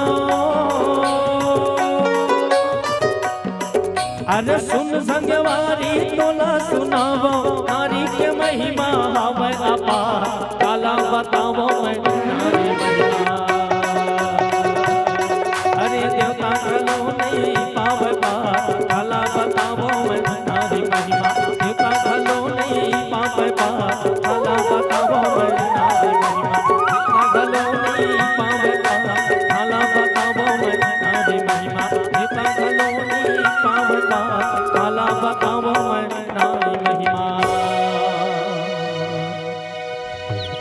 देवता घलो नहीं पावे पा अजी सुन संगवारी तोला सुनावा नारी की महिमा हवे अपार काला बतावा मैं नारी महिमा आरा रा रा रा रा रा रा रा रई रई रई रहा काला बतावा मैं नारी के महिमा जिला देवता खलो नहीं पावत पा कैसे बतावा तोला नारी की महिमा बोल सत्य अनुसुईया मैया की राधे राधे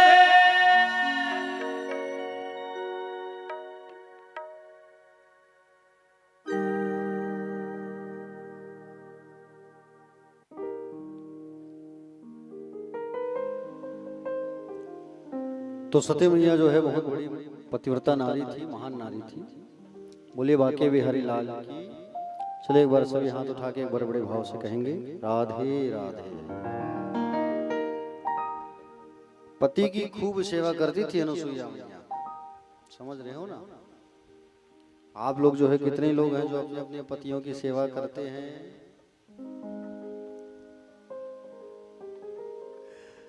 बोलो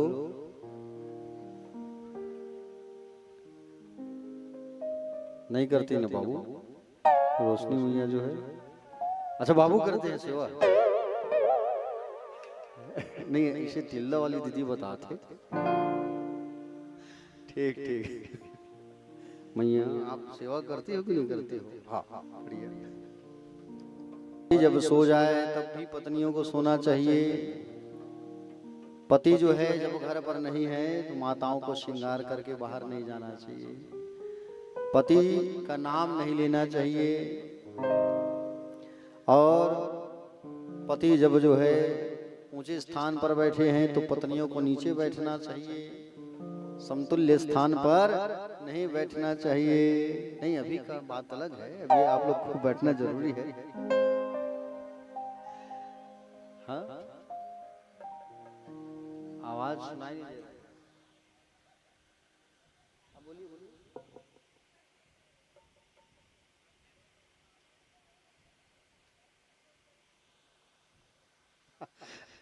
पत्नी घर में नहीं है तो पति को भी, अब पति लोगों का छूट है।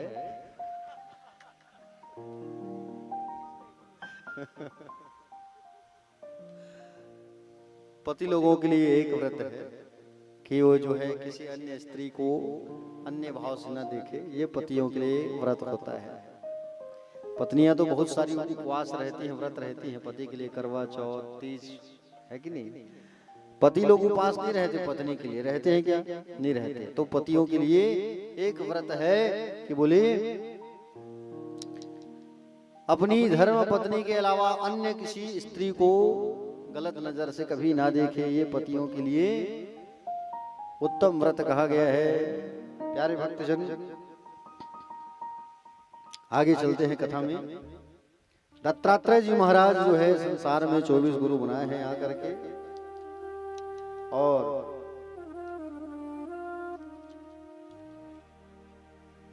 आगे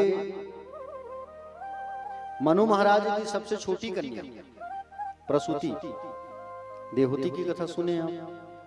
आकुति के घर में सुंदर भगवान का अवतार हुआ था। हाँ? उसी प्रकार से जो प्रसूति थी ना, उनका विवाह हुआ था दक्ष प्रजापति के साथ। अब प्यारे भक्तजन, 16 बेटियों का जन्म हुआ था इनके घर पर। कितने बेटियों का? 16। दक्ष के घर में 16 बेटियां, तो 13 जो बेटियां थी उनकी शादी की गई थी धर्म के साथ। ठीक है, 13 बेटियों की जो शादी है वो धर्म के साथ किया गया था। 14 नंबर की जो कन्या थी, वो 14 नंबर की जो कन्या थी ना, स्वाहा, इनकी शादी की गई अग्नि नारायण के साथ। और 15वें नंबर की जो कन्या थी स्वधा, जिसे पितृ देवताओं को दिया गया था। और 16वें नंबर की जो कन्या थी सती, तो सती को दिया गया था भगवान शंकर को। हाँ? किसे दिया गया था? भगवान शंकर को दिया गया था। प्यारे भक्तजन, 16वें नंबर की जो कन्या थी सती, उनका शादी भगवान शंभू के साथ में हुआ था। प्यारे भक्तजन, आपको बता दूं मैं, सती मैया को भगवान ने छोड़ दिया था। क्यों? आइए, बड़ी अच्छी प्रसंग है, इसे सुनते हैं हम लोग।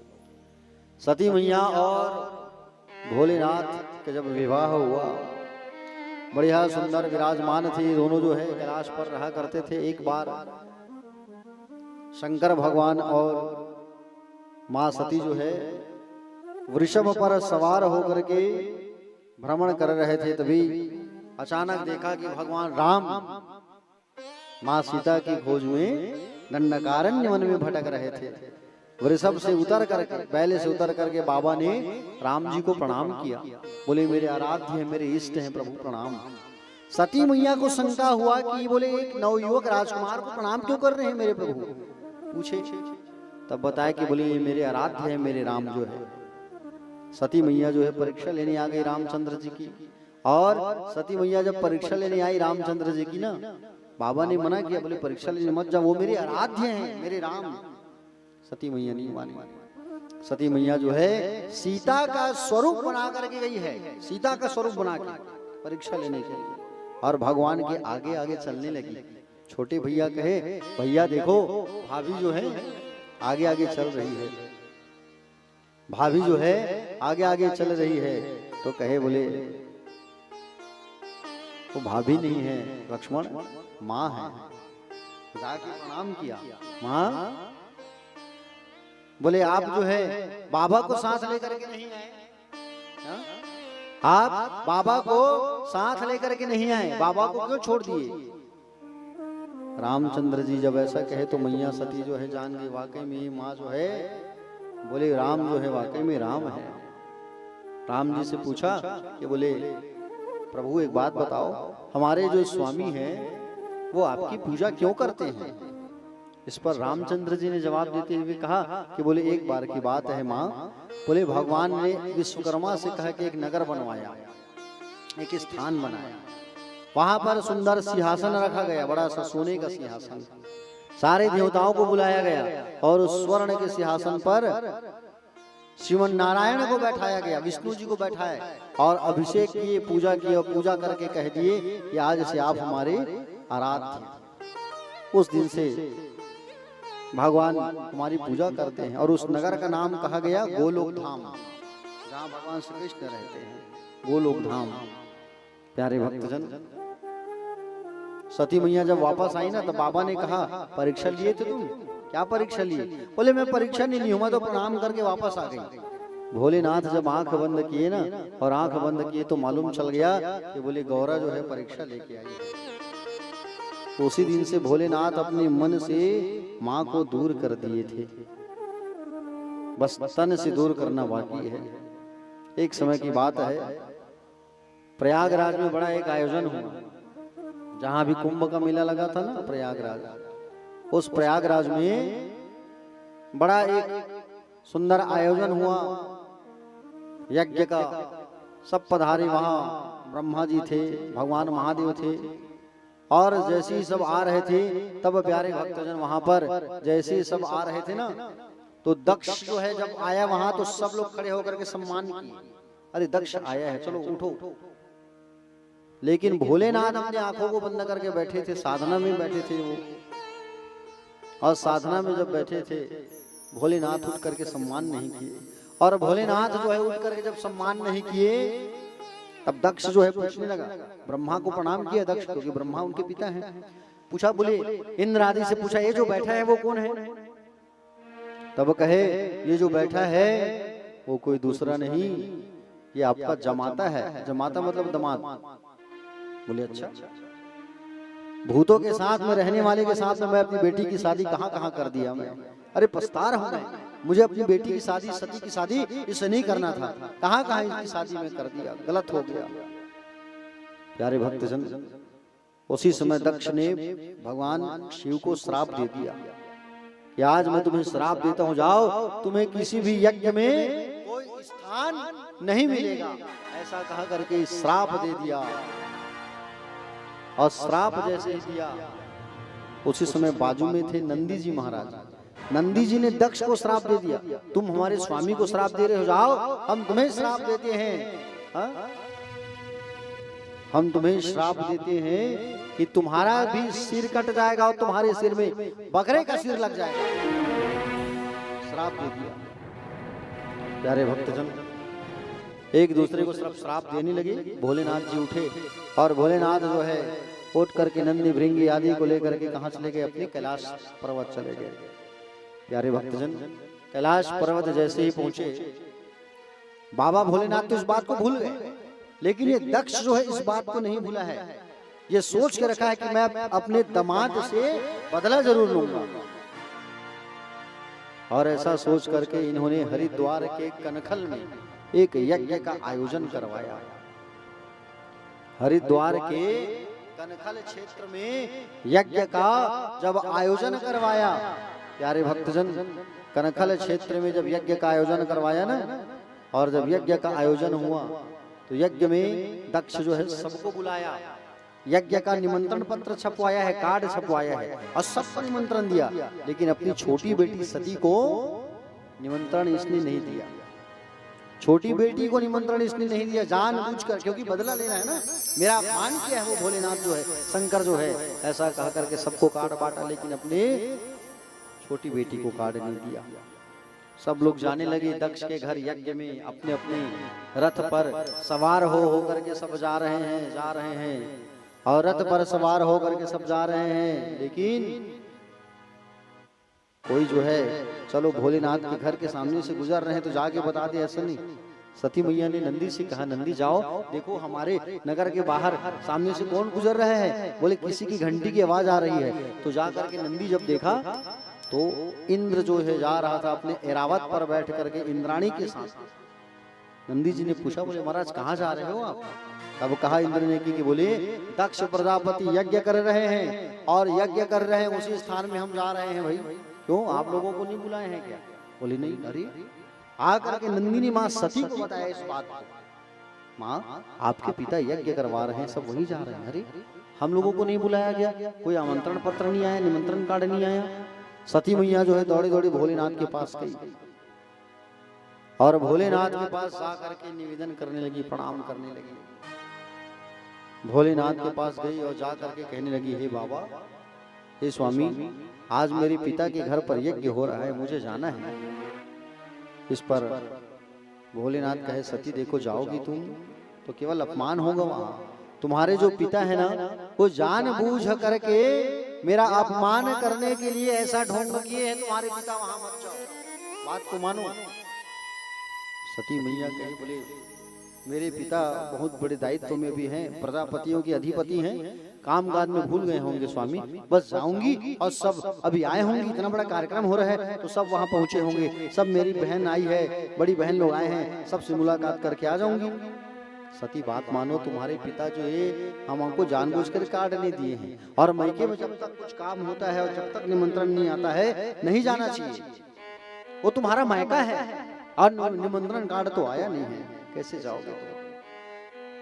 सती मैया जिद करने लगी, और सती मैया जब जिद करने लगी तब भोलेनाथ जो है अपने गणों के साथ में मां सती को भेजे, जाओ चलो ठीक है। और गणों के साथ में जैसे ही भेजे, प्यारे भक्तजन, मां सती जैसे ही वहां पहुंची तो कोई उनसे बात नहीं कर रहे हैं, बताओ बाबा, कोई उनसे बात नहीं कर रहा है। सती मैया जब आई वहां सब मुंह फेर लिए, माँ से मुलाकात करती है, माँ तो माँ होती है ना, माँ थोड़ी मुंह फेरे, माँ बात करती है। पिता के पास आई सती जो है, और पिता के पास जैसे सती मैया आती है, पिताजी जो है भला बुरा कहने लगे, ऐ सती, अरे तुम्हें किसने बुलाया, तुम यहाँ क्यों आई हो, हमने तुम्हें कार्ड नहीं दिया, निमंत्रण नहीं दिया, फिर भी तुम चली आई हो, तुम्हें नहीं आना चाहिए था यहाँ, अरे कैसी लड़की है ये? माँ सती ने कहा, पिताजी आपकी मति मारी गई है, मूढ़ बन गए हो आप। अरे जिनके बिना कोई यज्ञ पूरा नहीं होता वो जो है देवों के देव महादेव है, नाथों के नाथ, अनाथों के नाथ भोलेनाथ, जिनके बिना कोई यज्ञ कोई कार्य पूर्ण नहीं होता उसको आप यज्ञ में नहीं बुलाए हो, बहुत बड़ी गलती कर दी है आप। यज्ञशाला में गई, जाकर के देखा सबके लिए स्थान है वहाँ, लेकिन भोलेनाथ के लिए स्थान नहीं है, उनके पति के लिए स्थान नहीं है। माँ को बड़ा तकलीफ होता है। माँ ने सोचा मैं यहाँ से बाहर जाऊँ, यहाँ से अगर बाहर जाऊंगी मैं तो लोग कहेंगे पति का अपमान सुन के आई है, देखो देखो मैके से पति की बुराई हो रही है ना, अपने पति की कहीं बुराई होती है तो वहां अपने पति की बुराई कभी मत सुनना, ठीक है ना? पति की निंदा कभी नहीं सुनना चाहिए, याद रखना, पति की बुराई कभी नहीं सुनना चाहिए, वो तुम्हारे परमेश्वर है पति जो है। माँ सती सोची मैं जाऊंगी तो गलत हो जाएगा, इसलिए अपने देह को, अपने शरीर को मैं त्याग कर देती हूँ, सोच लेती है। और यज्ञशाला के उत्तर दिशा में गई, और उत्तर दिशा में जाकर के मैया जो है, प्यारे भक्तजन, उत्तर दिशा में जाती है माँ जो है, उत्तर की ओर मुख करके बैठती है, भगवान शिव का स्मरण करती है और भगवान शिव का ध्यान करती है। और शिव का ध्यान करने के बाद भगवान भोलेनाथ से कहती है कि हे भोलेनाथ, आप मेरे स्वामी हैं, हे शंभू, हे प्रभु, आप जो है आज मैं अपने देह को त्याग कर रही हूँ। हे स्वामी, आज मैं अपने देह का त्याग कर रही हूँ, लेकिन जब भी मैं संसार में आऊँ आपको ही पति के रूप में प्राप्त करना चाहती हूँ। हे भोलेनाथ, जब भी संसार में मेरा आगमन हो आप ही मेरे पति बने, ऐसा सुंदर भगवान का ध्यान लगाती है और अपने शरीर से अग्नि को प्रज्वलित करती है। नाभि से अग्नि धधकने लगा और पूरा शरीर पल भर में जलना चालू हो गया। सती मैया का पूरा शरीर जो है जलना प्रारंभ हो गया, जल रहा है। सती मैया के साथ में जो गण आए थे भगवान के, वो दक्ष के यहाँ युद्ध करने लगे। दक्ष ने अपने आचार्य को इशारा किया, यज्ञ कराने बैठे थे,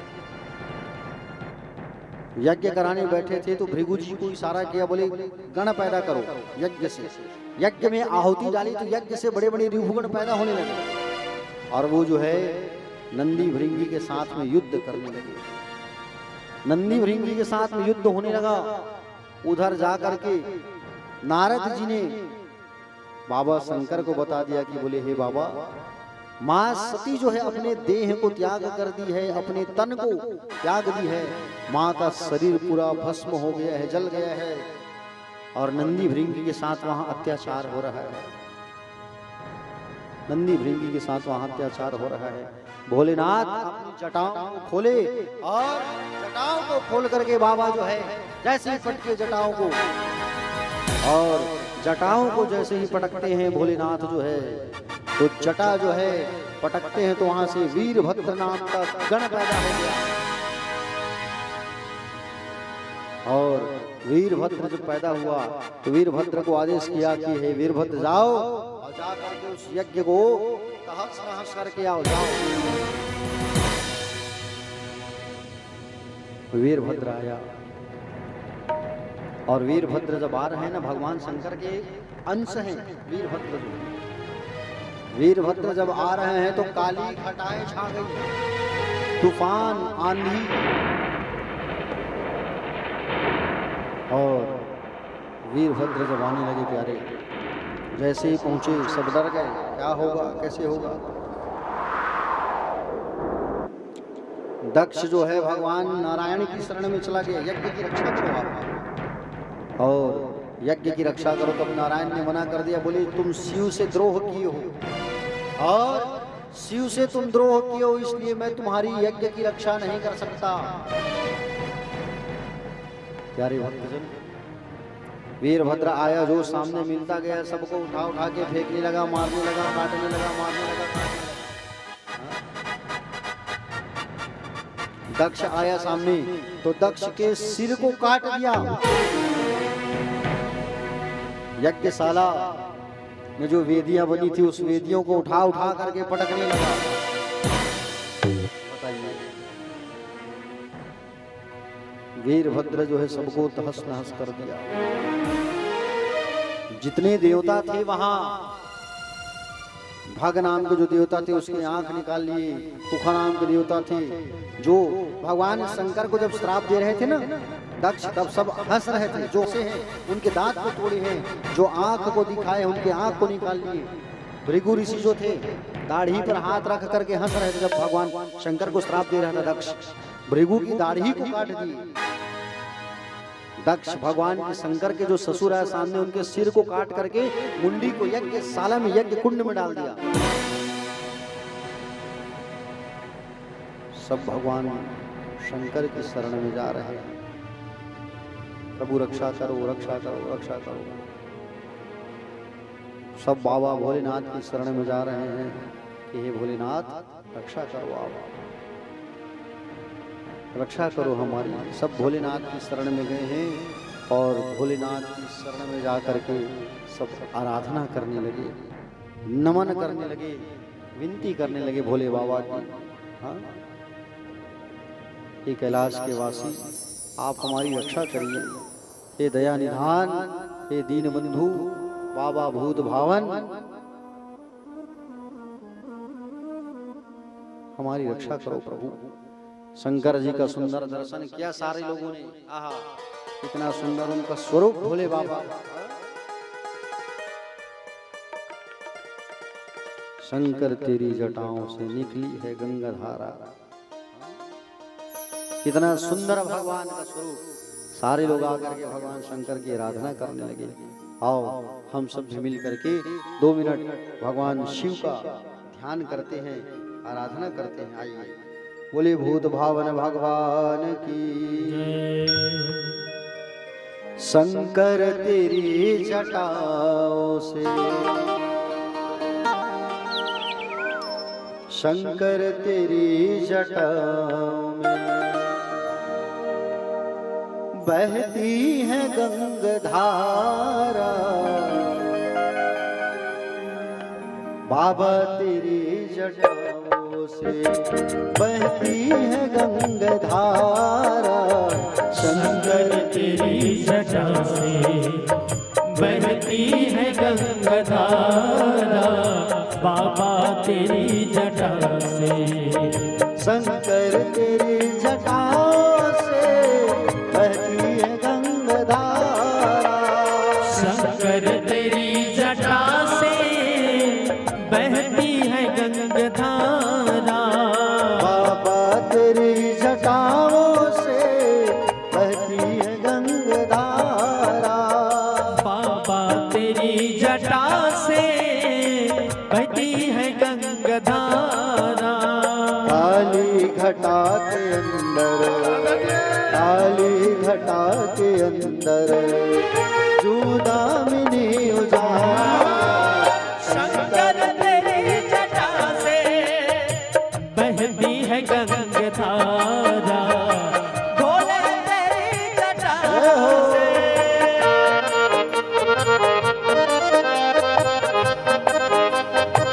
आलियों की सेवा करते हुए सभी गाइए।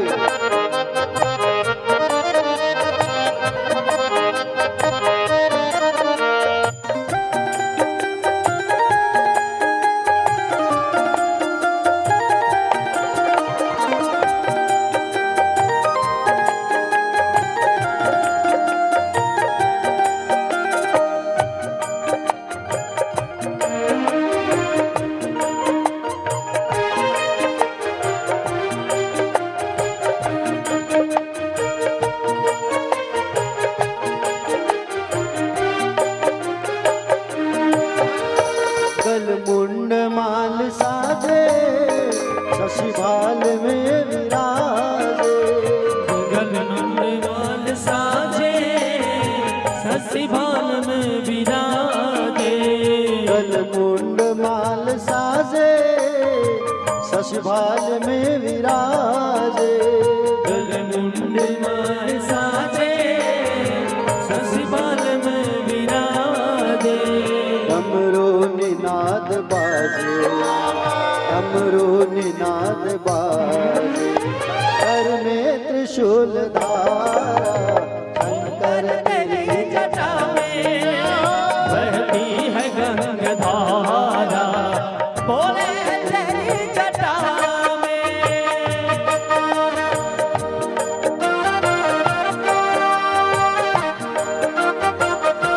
महादेव।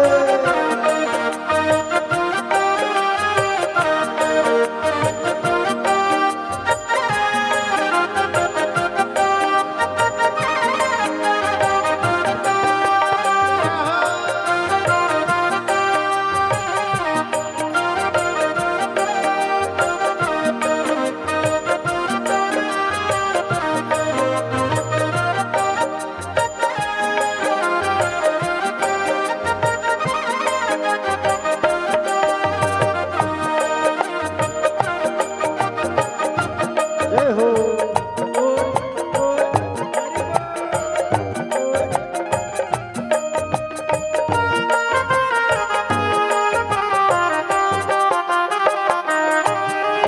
मृग चरम वसन धारी ऋषराज पे सवारी, भारी विसराज पद सवारी। मृग चरम वसन धारी ऋषराज पे सवारी, मृग चरम वसन धारी विसराज पर सवारी। निज भक्त दुख हारी, निज भक्त दुख हारी, कैलाश में विहार तेरी जटा में बहती है गंगाधारा, भोले तेरी जटा में। बोले तेरी जटाओं से बहती है गंगाधारा, भोले तेरी जटा से बहती है गंगाधारा, बोले तेरी जटाओं से बहती है गंगाधारा, भोले तेरी जटाओं से बहती है गंगाधारा। काली घटा के अंदर, काली घटा के अंदर जिमिदामिनी उजाड़ा, शंकर तेरी जटाओं से बहती है गंगाधारा, बोले तेरी जटाओं से बहती है गंगाधारा, बोले तेरी जटाओं से बहती है गंगाधारा, बोले तेरी जटाओं से बहती है गंगाधारा। ओ भोले तेरी जटाओं से। बोले महाकाल महाराज की हर हर। राधे राधे। श्याम श्री राधे। सारे लोग भगवान शंकर के शरण में जा करके आराधना करने लगे, प्रार्थना करने लगे, विनती करने लगे।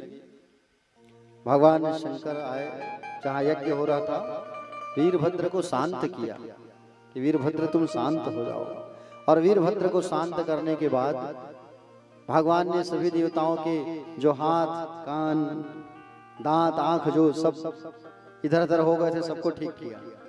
ससुर जी का सिर कटा था, तो भगवान ने कहा उत्तर दिशा में जाओ, इस मुहूर्त में जो नवजात शिशु जन्म लिया होगा उसकी मुंडी को काट करके लाना और काट करके ला करके इनके शरीर में जोड़ देना। तो उस समय एक बकरी जो है बकरे को जन्म दे रही थी, तो बकरे के मुंडी को काट करके लाया गया और दक्ष के शरीर में जोड़ा गया। और दक्ष को जब भगवान ने जीवित किया तो दक्ष का अहंकार टूट गया। और दक्ष का अहंकार जैसे ही टूटा तो भगवान शिव की शरण में आकर के आराधना करने लगे, विनती करने लगे। बोले हे भोलेनाथ, मुझसे गलती हो गई। जब वो बोल रहे थे ना तो मुंह से आवाज निकल रहा था बम बम बम बम बम बम बम बम। बकरे की मुंडी लगा है, बम बम बम बम बम बम। इसलिए भगवान शिव के जो भक्त होते हैं, जब शिव जी के मंदिर में जाते हैं शिवालय में, तो उनको बम बम भोले कहना चाहिए। और बम बम भोले जब कहोगे तो बाबा जल्दी प्रसन्न हो जाते हैं, क्योंकि बाबा को अपने ससुर की याद आ जाती है। भोलेनाथ जो है माँ सती के शरीर को कंधे पर रख करके जाने लगे, मृत शरीर को। भगवान नारायण ने देखा कि बाबा कब तक जो है शरीर को लेकर के भटकेंगे। भगवान नारायण ने माँ के शरीर को जगह जगह से काट दिया। जहां जहां माँ सती का शरीर गिरा वहां वहां सिद्ध शक्ति पीठ का निर्माण हुआ। जहां जहां माँ के शरीर का दांत, बाल, नाखून, उंगली गिरा, वहां वहां सिद्ध शक्ति पीठों का निर्माण होते गया। समझ रहे हैं ना? हमारे छत्तीसगढ़ में दंतेवाड़ा में माँ सती का छोटा सा दांत गिरा था, इसलिए वहां दंतेवाड़ा में दंतेश्वरी मैया विराजमान है। ठीक है। सती मैया के जाने के बाद भगवान शंकर जो है कई सालों तक तपस्या में लीन हो गए, कई साल, और कई सालों तक तपस्या में लीन हो गए बाबा जो है। सती मैया का दूसरा जन्म हुआ पार्वती के रूप में, राजा हेमवान और मैनावती के यहाँ। कई साल तक तपस्या किया हेमवान, 27 साल तक तपस्या की, कठोर तपस्या। माँ जगदम्बा का आगमन हुआ और माँ जगदम्बा सती मैया पार्वती के रूप में सुंदर इनका आगमन। जब सुंदर आगमन हुआ तो जन्म से ही भोलेनाथ की दीवानी थी, भोले बाबा की पूजा करने वाली थी। धीरे धीरे धीरे धीरे पार्वती मैया बड़ी हुई।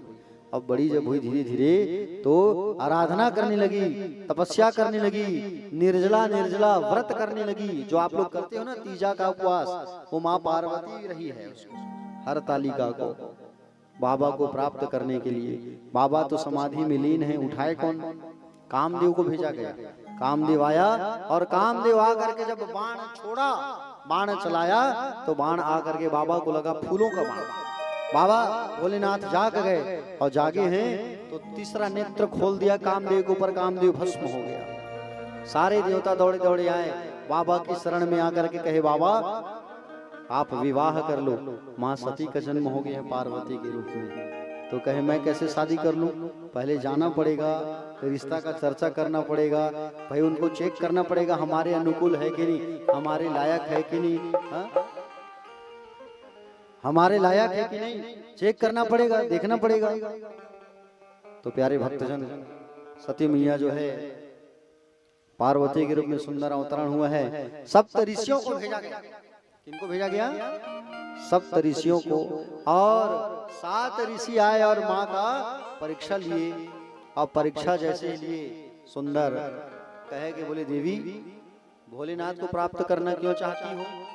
विष्णु जी भी तो बड़े सुंदर स्मार्ट हैं, उनको प्राप्त कर लो। बोले नहीं, एक बार जो हमारे मन में बैठ गया ना बस उसको ही प्राप्त करना है। सप्त ऋषि आके भोलेनाथ को बताए। भोलेनाथ कहे अच्छा मैं खुद जाऊंगा परीक्षा लेने। और भोलेनाथ सुंदर एक ब्राह्मण का रूप बना करके आए।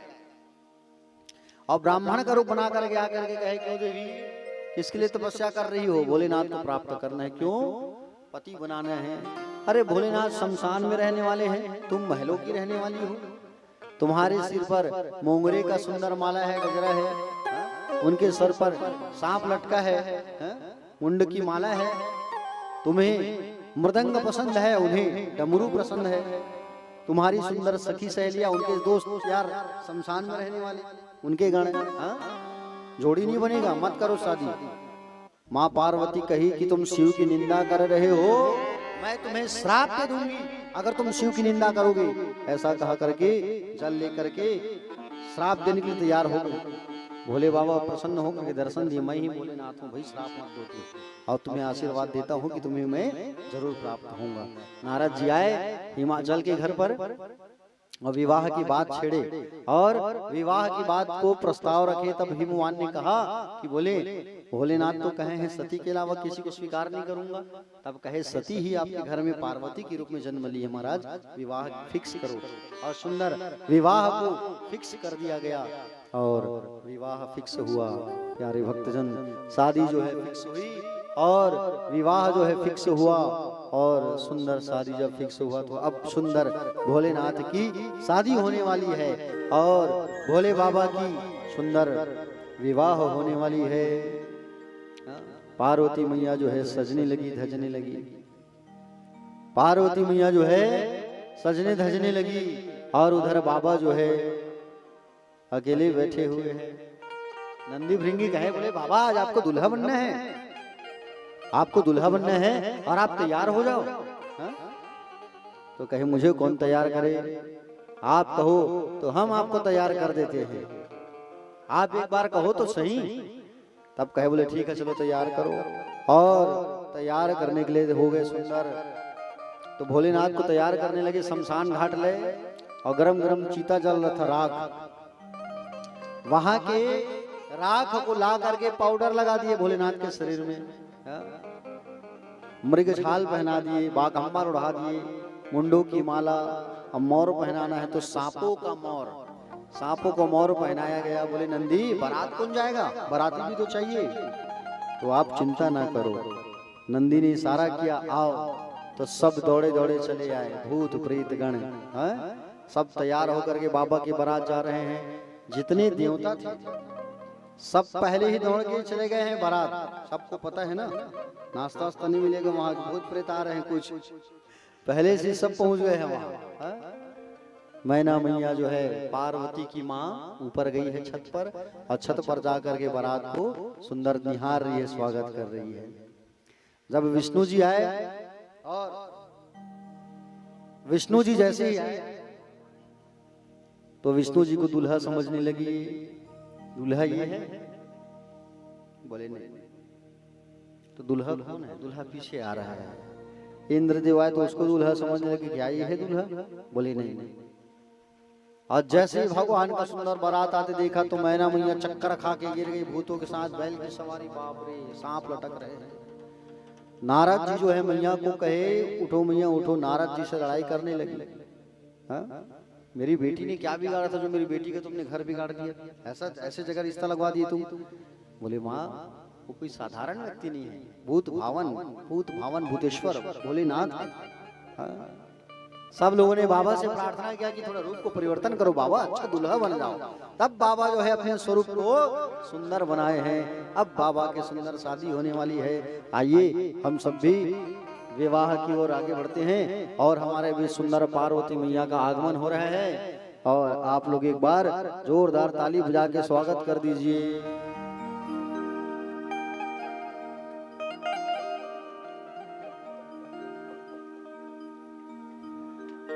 पार्वती मैया आ रही है।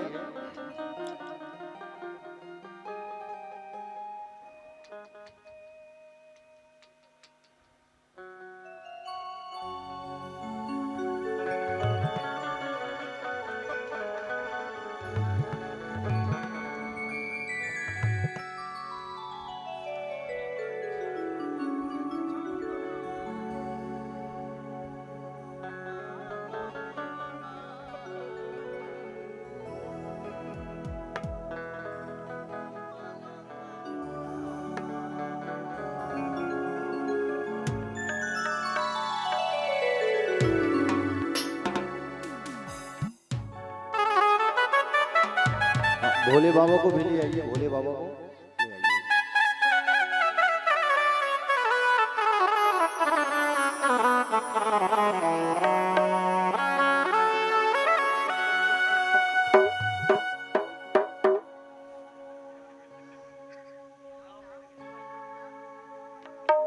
सुनो हिमाचल हिमाचल हिमाचल,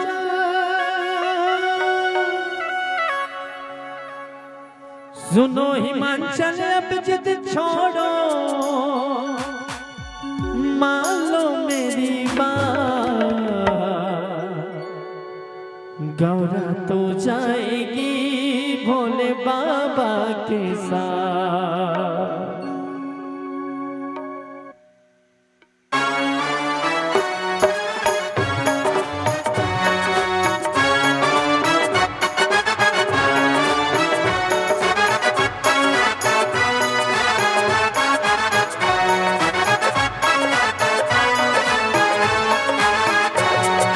सुनो हिमाचल हिमाचल हिमाचल हिमाचल,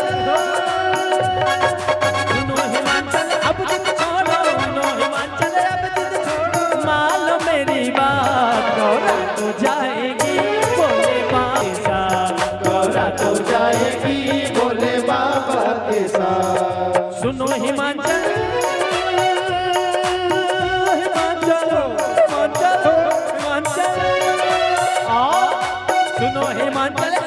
छोड़ो, मान मेरी बात, गौरा तो जाएगी भोले बाबा के साथ, गौरा तो जाएगी भोले बाबा के साथ।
सजेगी गौरा बन के दुल्हनिया, सजेगी गौरा बन के दुल्हनिया, आएगी बारात, तो जाएगी भोले बाबा के साथ, गौरा तो जाएगी भोले बाबा के साथ।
वाले दूल्हे में निराले दूल्हे में मत वाले दूल्हे में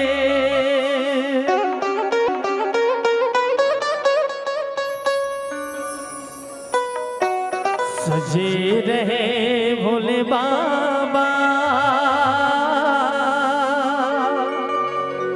निराले दूल्हे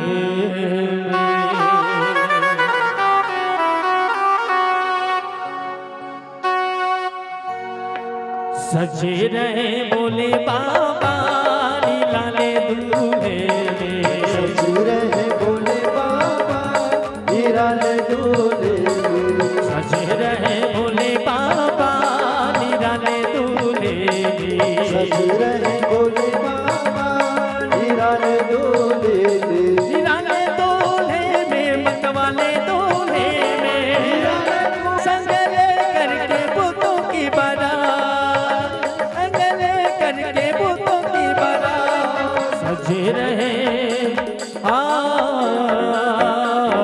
निराले दूल्हे सजे रहे बोले बाबा निराले दूल्हे सजे रहे बोले बाबा निराले दूल्हे बोले बाबा निराले दूल्हे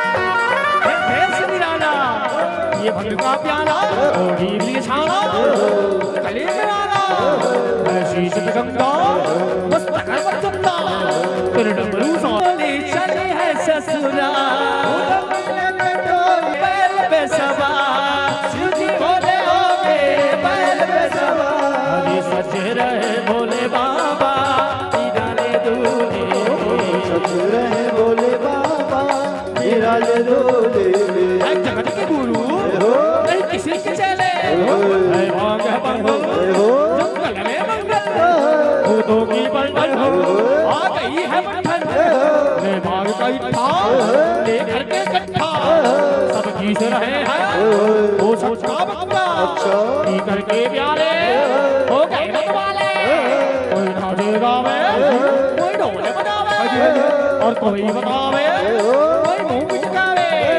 भोले भंडारी ऊंचे ससुरारी सब देखे के भागे सब नारी हो तो किले के टोली चली है ससुराल के टोली चले है ससुराल हो तो किले के टोली चले है ससुराल के टोली चले है ससुराल शिव जी भोले जी है ओ बैल पे सवार हरी हो बैल पे सवार हर सजे रहे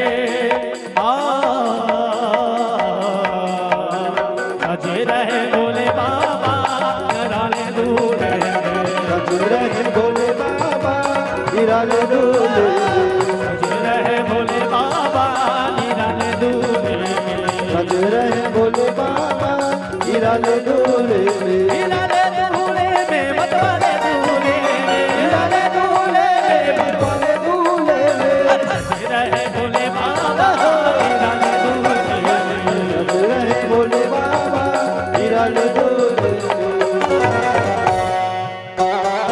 शंकर भगवान की जय हो हरे हरे हरे महादेव।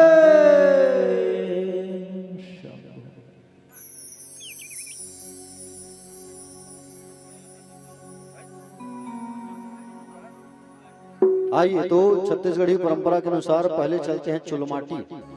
ठीक है, चुलमाटी चलते हैं, फिर हल्दी आदि आदि का रस्म करेंगे। आइए चुलमाटी चलते हैं छत्तीसगढ़ी परंपरा के अनुसार थोड़े थोड़ा, और सबको नृत्य करना है, नाचना है सबको। ठीक है, आइए।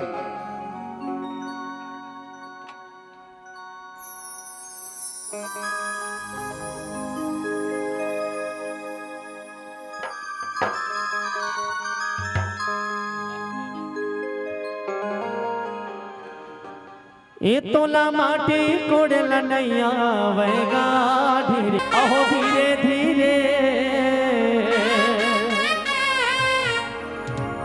तुर धोती लाती धीरे धीरे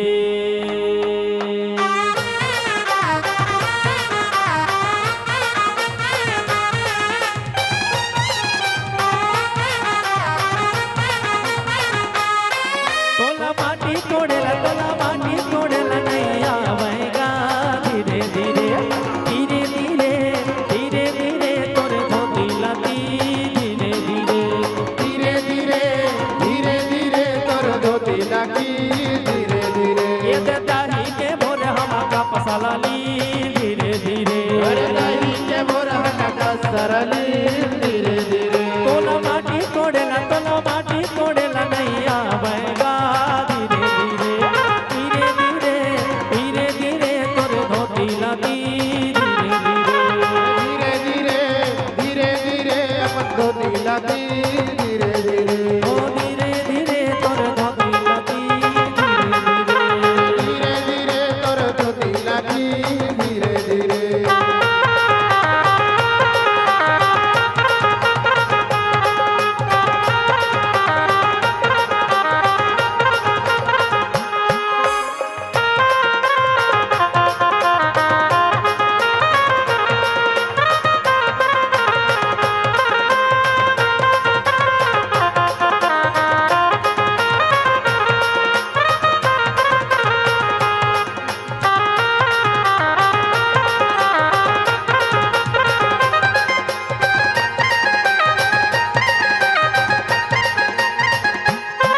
तोला साबर धरला नैया बहेगा धीरे धीरे धीरे धीरे धीरे धीरे अपन पागा लाती धीरे धीरे धीरे धीरे धीरे धीरे अपन पागा लागी धीरे धीरे धीरे धीरे अपन पागा लाती धीरे धीरे धीरे धीरे अपन पागा लागी धीरे धीरे ये दाही के भोर हवा का पसाली धीरे धीरे अरे दही के भोर हम सरली धीरे धीरे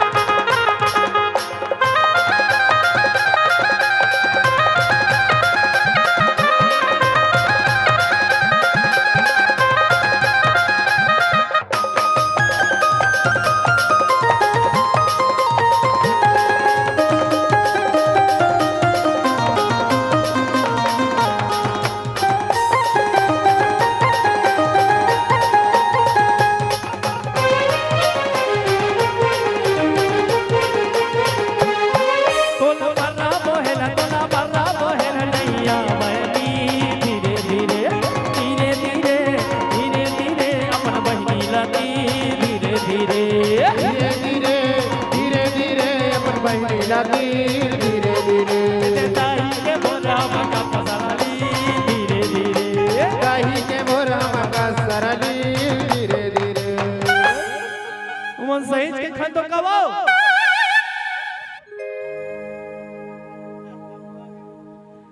नेंग करना है दादा तुम्हारा रंग लाना नहीं है माटी ला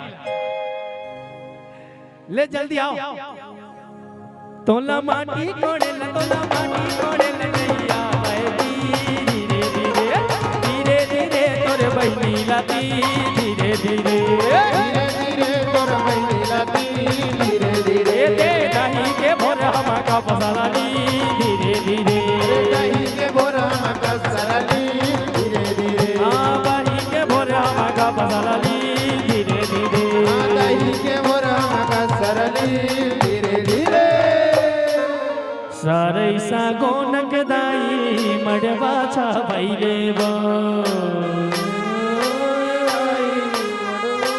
भैले बो वीर से काईदा वीर से काईदा ये मोर दाई आगे नामा माढ़े में बिहार मोर दाई आगे नामा माढ़े मड़वा माई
पर्वतिया संग आओ घड़िया संग मारे बिहार के पर्वतिया संग आओ घड़िया संग मारे बिहार बड़े माते हमें सबके इमे आओ कैलाश मार माते हावे सबके इमाऊ कैलाश मड़वा मामा ने हरिया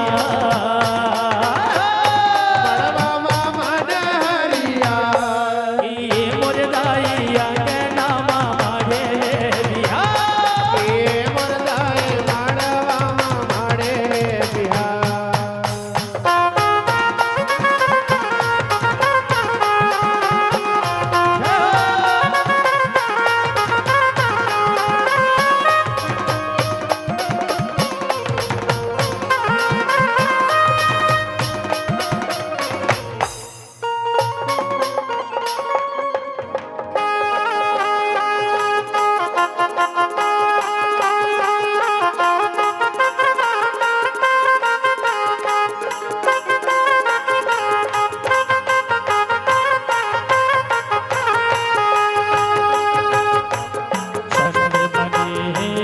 चंड बने ताई स्वासिन ढेरिन ताई स्वासिन ढेरिन बिहावे होवत है बोला के दाद बा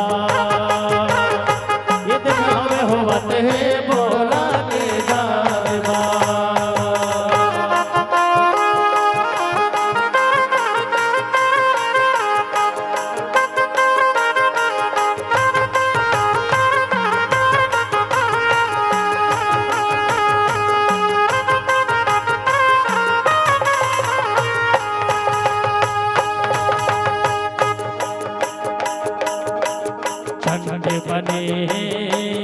चंड बने दाई स्वासिन ढेरे दाई स्वासिन ढेरे बिहावे होवत है बोला के दाद बा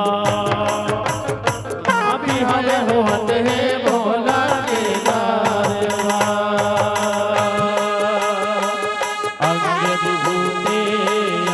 बबूते ओ राखला चुप रे ओ राखला चुप रे बूढ़ी माई दे के अछरा के छाव हो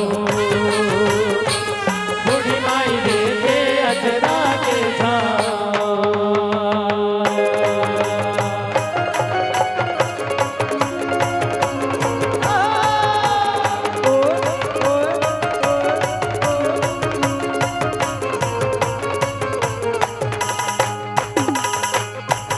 एक तेल चढ़ गे ओ देव नारायण मड़वा मधुल रू तोरे बादन कुंभला ओ मड़वा मधुल रू तोरे बादन कुंभला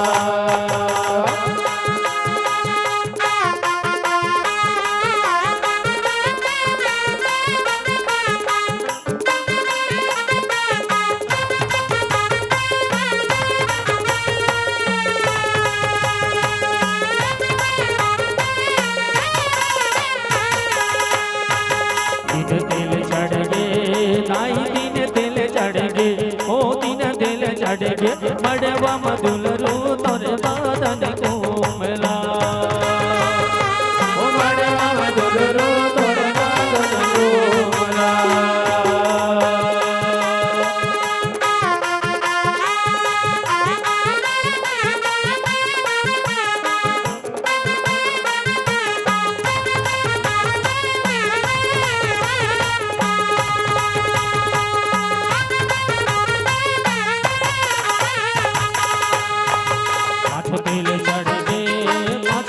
चढ़ गे ओ देव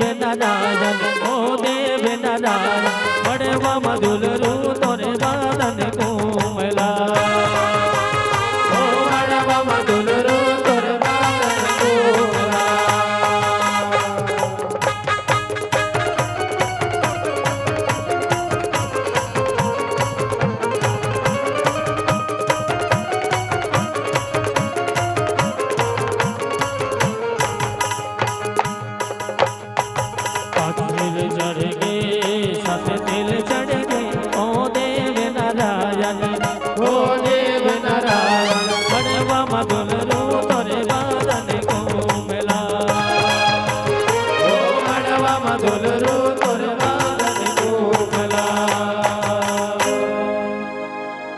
फुलेर पहिरेला माही अक्षरा।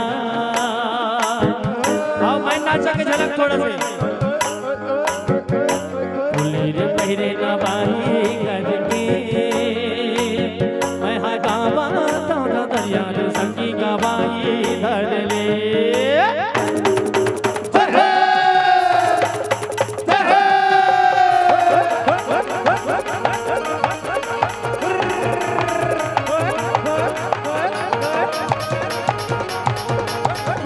पहिरे लबागे अक्षरा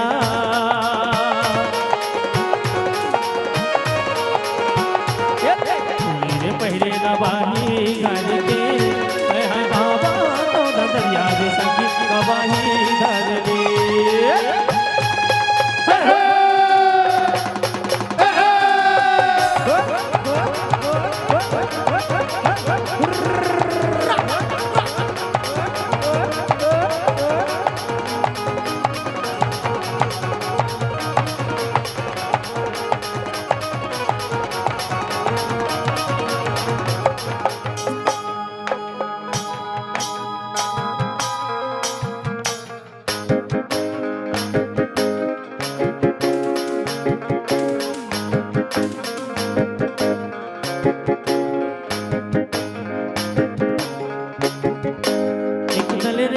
हाथिया घोड़ा एक दल रेंगे ओ भैया एक दल रेंगे ओ।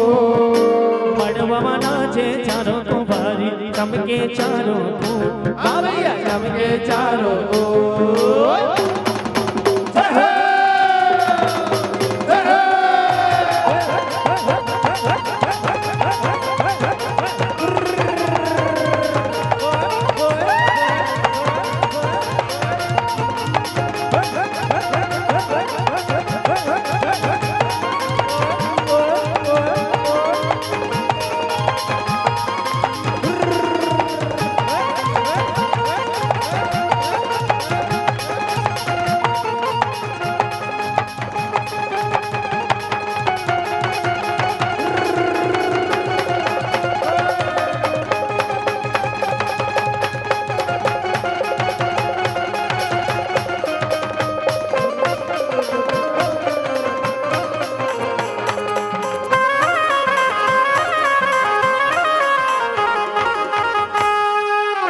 चांदी चांदी के खंभा गड़े सोना के लगे की बात भैया सोना के लगे कथा। हीरामती के झूला गड़े झूले शंकर भोलाना भैया झूले शंकर भोलाना।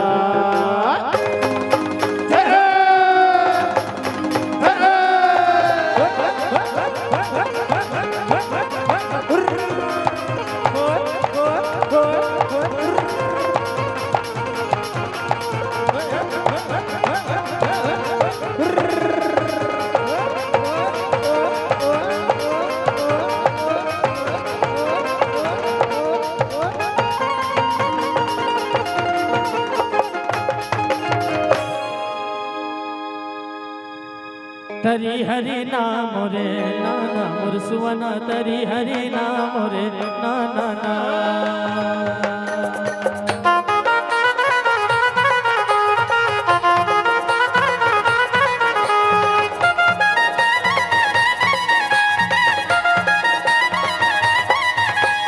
हरि हरि नाम रे नाना मोर सुवना तरी हरि नाम रे नाना नाना नाना ना।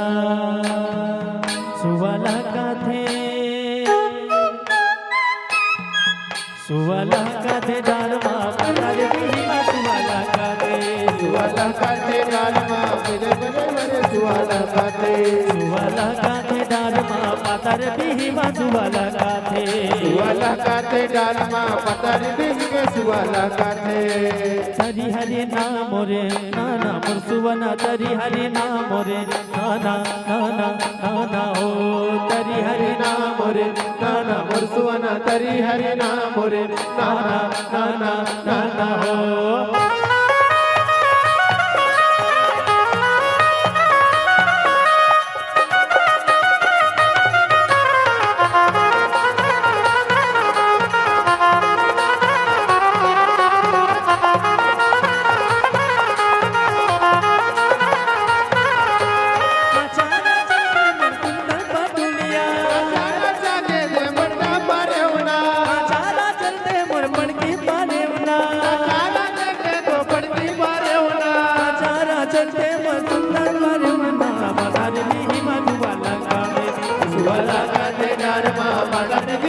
मधुवाला गाते वाला गाते दादमा पातर भी मधुवाला गाते वाला गाते बालमा जनत दीदी दुआला गाते हरि हरि नाम रे गाना बोल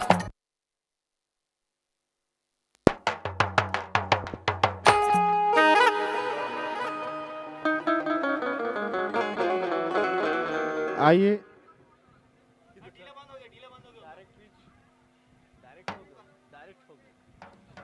राधे। जय श्री कृष्ण। राधे राधे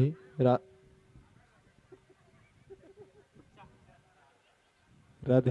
जय श्री कृष्ण। राधे। जय घनश्याम। हर हर महादेव। आइए सभी भक्तगण अपने अपने स्थानों पर ऐसे ही खड़े रहेंगे। आइए सभी भक्त देखते रहेंगे। बड़े सुंदर दिव्य भगवान श्री शंभुनाथ जी के आज विवाह हुई और होने जा रहे। ताली बजाकर आप सभी भगवान श्री भोलेनाथ की इस विवाह पर आनंद लेंगे। आइए जयमाला की ओर प्रस्थान करते हैं। भगवान और माँ पार्वती जी को दोनों एक दूसरे को देखते हुए खड़े करवाएंगे। आइए दोनों को माला दे देंगे और इस वरमाला की ओर प्रस्थान करते हैं। आइए मंत्र उच्चारणों के साथ, वैदिक मंत्र उच्चारणों के साथ इस सीजी विवाह पर आप सभी भक्तजनों का हार्दिक स्वागत। आइए ताली बजाते हुए आप सभी भक्तगण उपस्थिति प्रदान करेंगे। आइए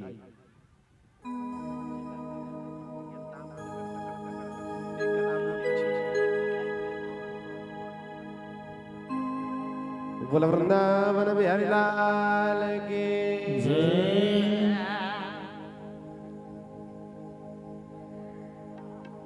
मंगलम भगवान विष्णु की मंगलम गरुड़ध्वज मंगलम पुंडरीकाक्ष मंगलायतनो हरे कि तदेव लग्नं श्रुदिनं तदेव ताराबलं चन्द्रबलं तदेव विद्याबलं देहबलं तदेव लक्ष्मीपते त्रयोगा स्मरा बोल भूत भावन महाराज की महाकालेश्वर महाराज की काशी विश्वनाथ भगवान की जय। आइए भोलेनाथ जी को उनके यथास्थान पर बैठा देंगे और सभी भक्तगण अपना अपना स्थान ग्रहण कर लीजिए। बैठ जाएंगे अपने अपने स्थान पर। और मुख्य जो परीक्षित जन हैं श्री भूपेश भैया जी और उनकी यहाँ की माता जी सामने आ जाएंगे। आइए भूपेश भैया और माता जी सामने आएंगे और इस भगवान की विवाह पर बड़ी शुभ आज दिन है।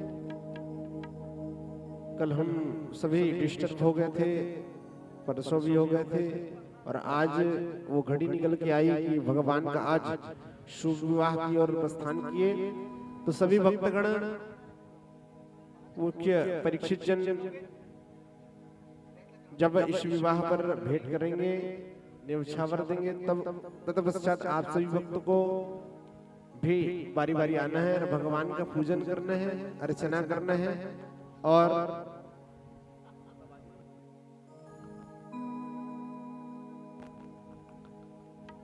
और बड़ी सुंदर दिव्य इस भगवान भूत भावन भवे भूतेश्वर नाथ जी महाराज की इस विवाह पर आप सभी आनंद लेंगे। आइए टिकावन की ओर प्रस्थान करते हैं। मुख्य जो परीक्षित जन है हमारे भूपेश भैया जी और उनके यहाँ की माता जी सामने आएंगे। हाथों में पुष्प जल आदि सभी प्रकार के द्रव्य लेंगे और जो भी आप न्यौछावर देना चाहते हैं इस विवाह पर संपूर्ण रूप से।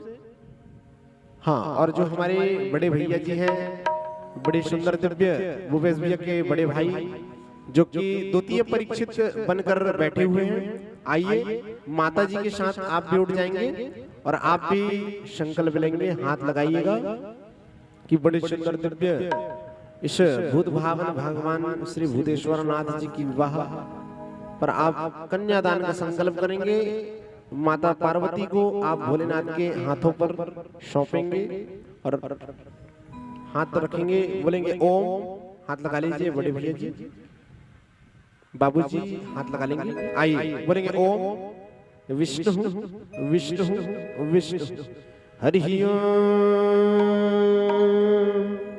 ओम विष्णु विष्णु श्रीमद् भगवतो महापुरुषस्य विष्णुराज्ञा प्रवर्तमानस्य ब्रह्मणोदय अवरारार्धे श्रे सिद्धारः कलवे वैवस्वन्तरे अष्टाविंशतितमे कलियुगे कलिवृतं चरणे जम्बुदैवे भारतवर्षे आर्यावर्त देशे भारत देशे छत्तीसगढ़ प्रदेशे कर्णकाभ्यां नमो नमः स्यादनं परमार्धे दुर्गजीला अंतर्गते कर्णकाभ्यां नमो नमः वीर विक्रमादि 2082 सिद्धार्थ नाम संवत्सरे उत्तरायणे रवो ग्रीष्म ऋतौ वैशाख मासे सुवे शुक्लपक्ष अष्टम्यासु सुमावणतौ रविवासरे अश्लेषा नक्षत्रे गण्डयोगे भवकर्णे कर्करासिस्ते श्री चन्द्रे मेषरासिस्ते श्री सूर्ये वृषभरासिस्ते श्री देवगुरु अन्येषु गृहेषु यथा यथा रासिस्तांस्तेषु सत्सु एवं ग्रहगुण विशिष्टायां सुमहापुण्यतम यजमानस्य गोत्रोत्पन्नस्य।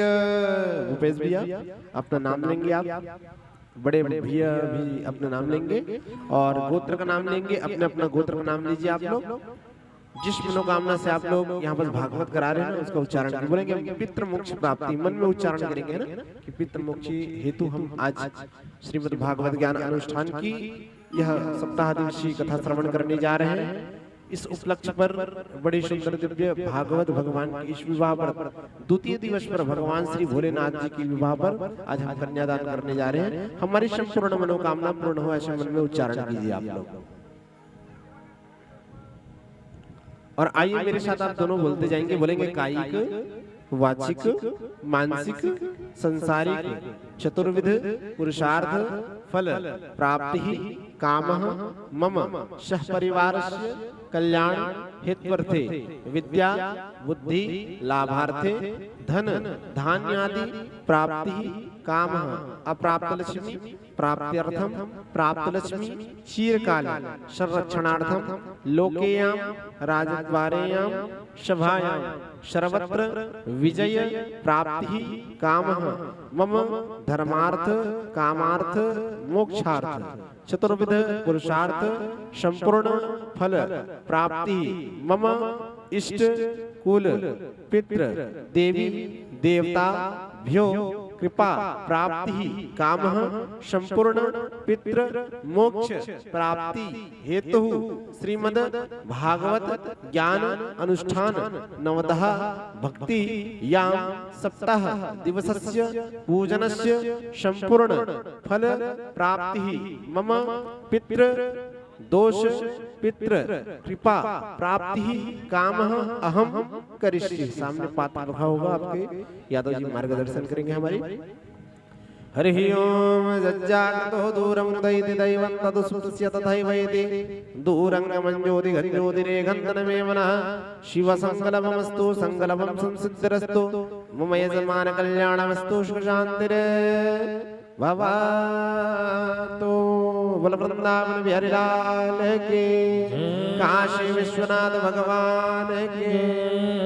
आइए हमारे जो मुख्य परीक्षित जन थे, आज भगवान श्री भूतेश्वर नाथ जी की शुभ विवाह की घड़ी पर उनने माँ पार्वती जी को भोलेनाथ के हाथ में दिए और कन्यादान का संकल्प किए। जो भी उनको दहेज में देना था उनने दिए हमारे भूपेश भैया जी ने और उनके सह परिवार ने। आइए निवेदन करूं आप सभी भक्तों से कि बारी बारी आप लोग भी आते जाएंगे।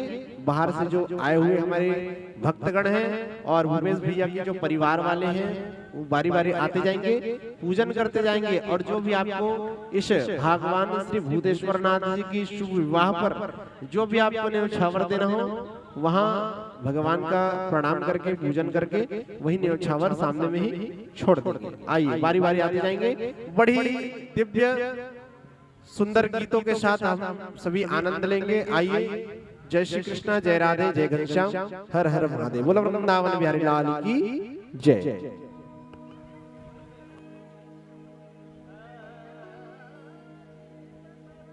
आइए बारी बारी आते जाएंगे सभी भक्तगण इस शुभ विवाह पर आप सभी आनंद लेंगे। इस गीतों के माध्यम से आप सभी आनंद लेंगे श्रवण करते हुए और बारी बारी आकर पूजन करेंगे और जो भी आपको न्यौछावर देना हो भगवान के सामने आकर रख देंगे, है ना। आइए जय श्री कृष्ण, जय राधे, जय घनश्याम, हर हर महादेव, बोलो वृंदावन बिहारी लाल की जय।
दादा तोरे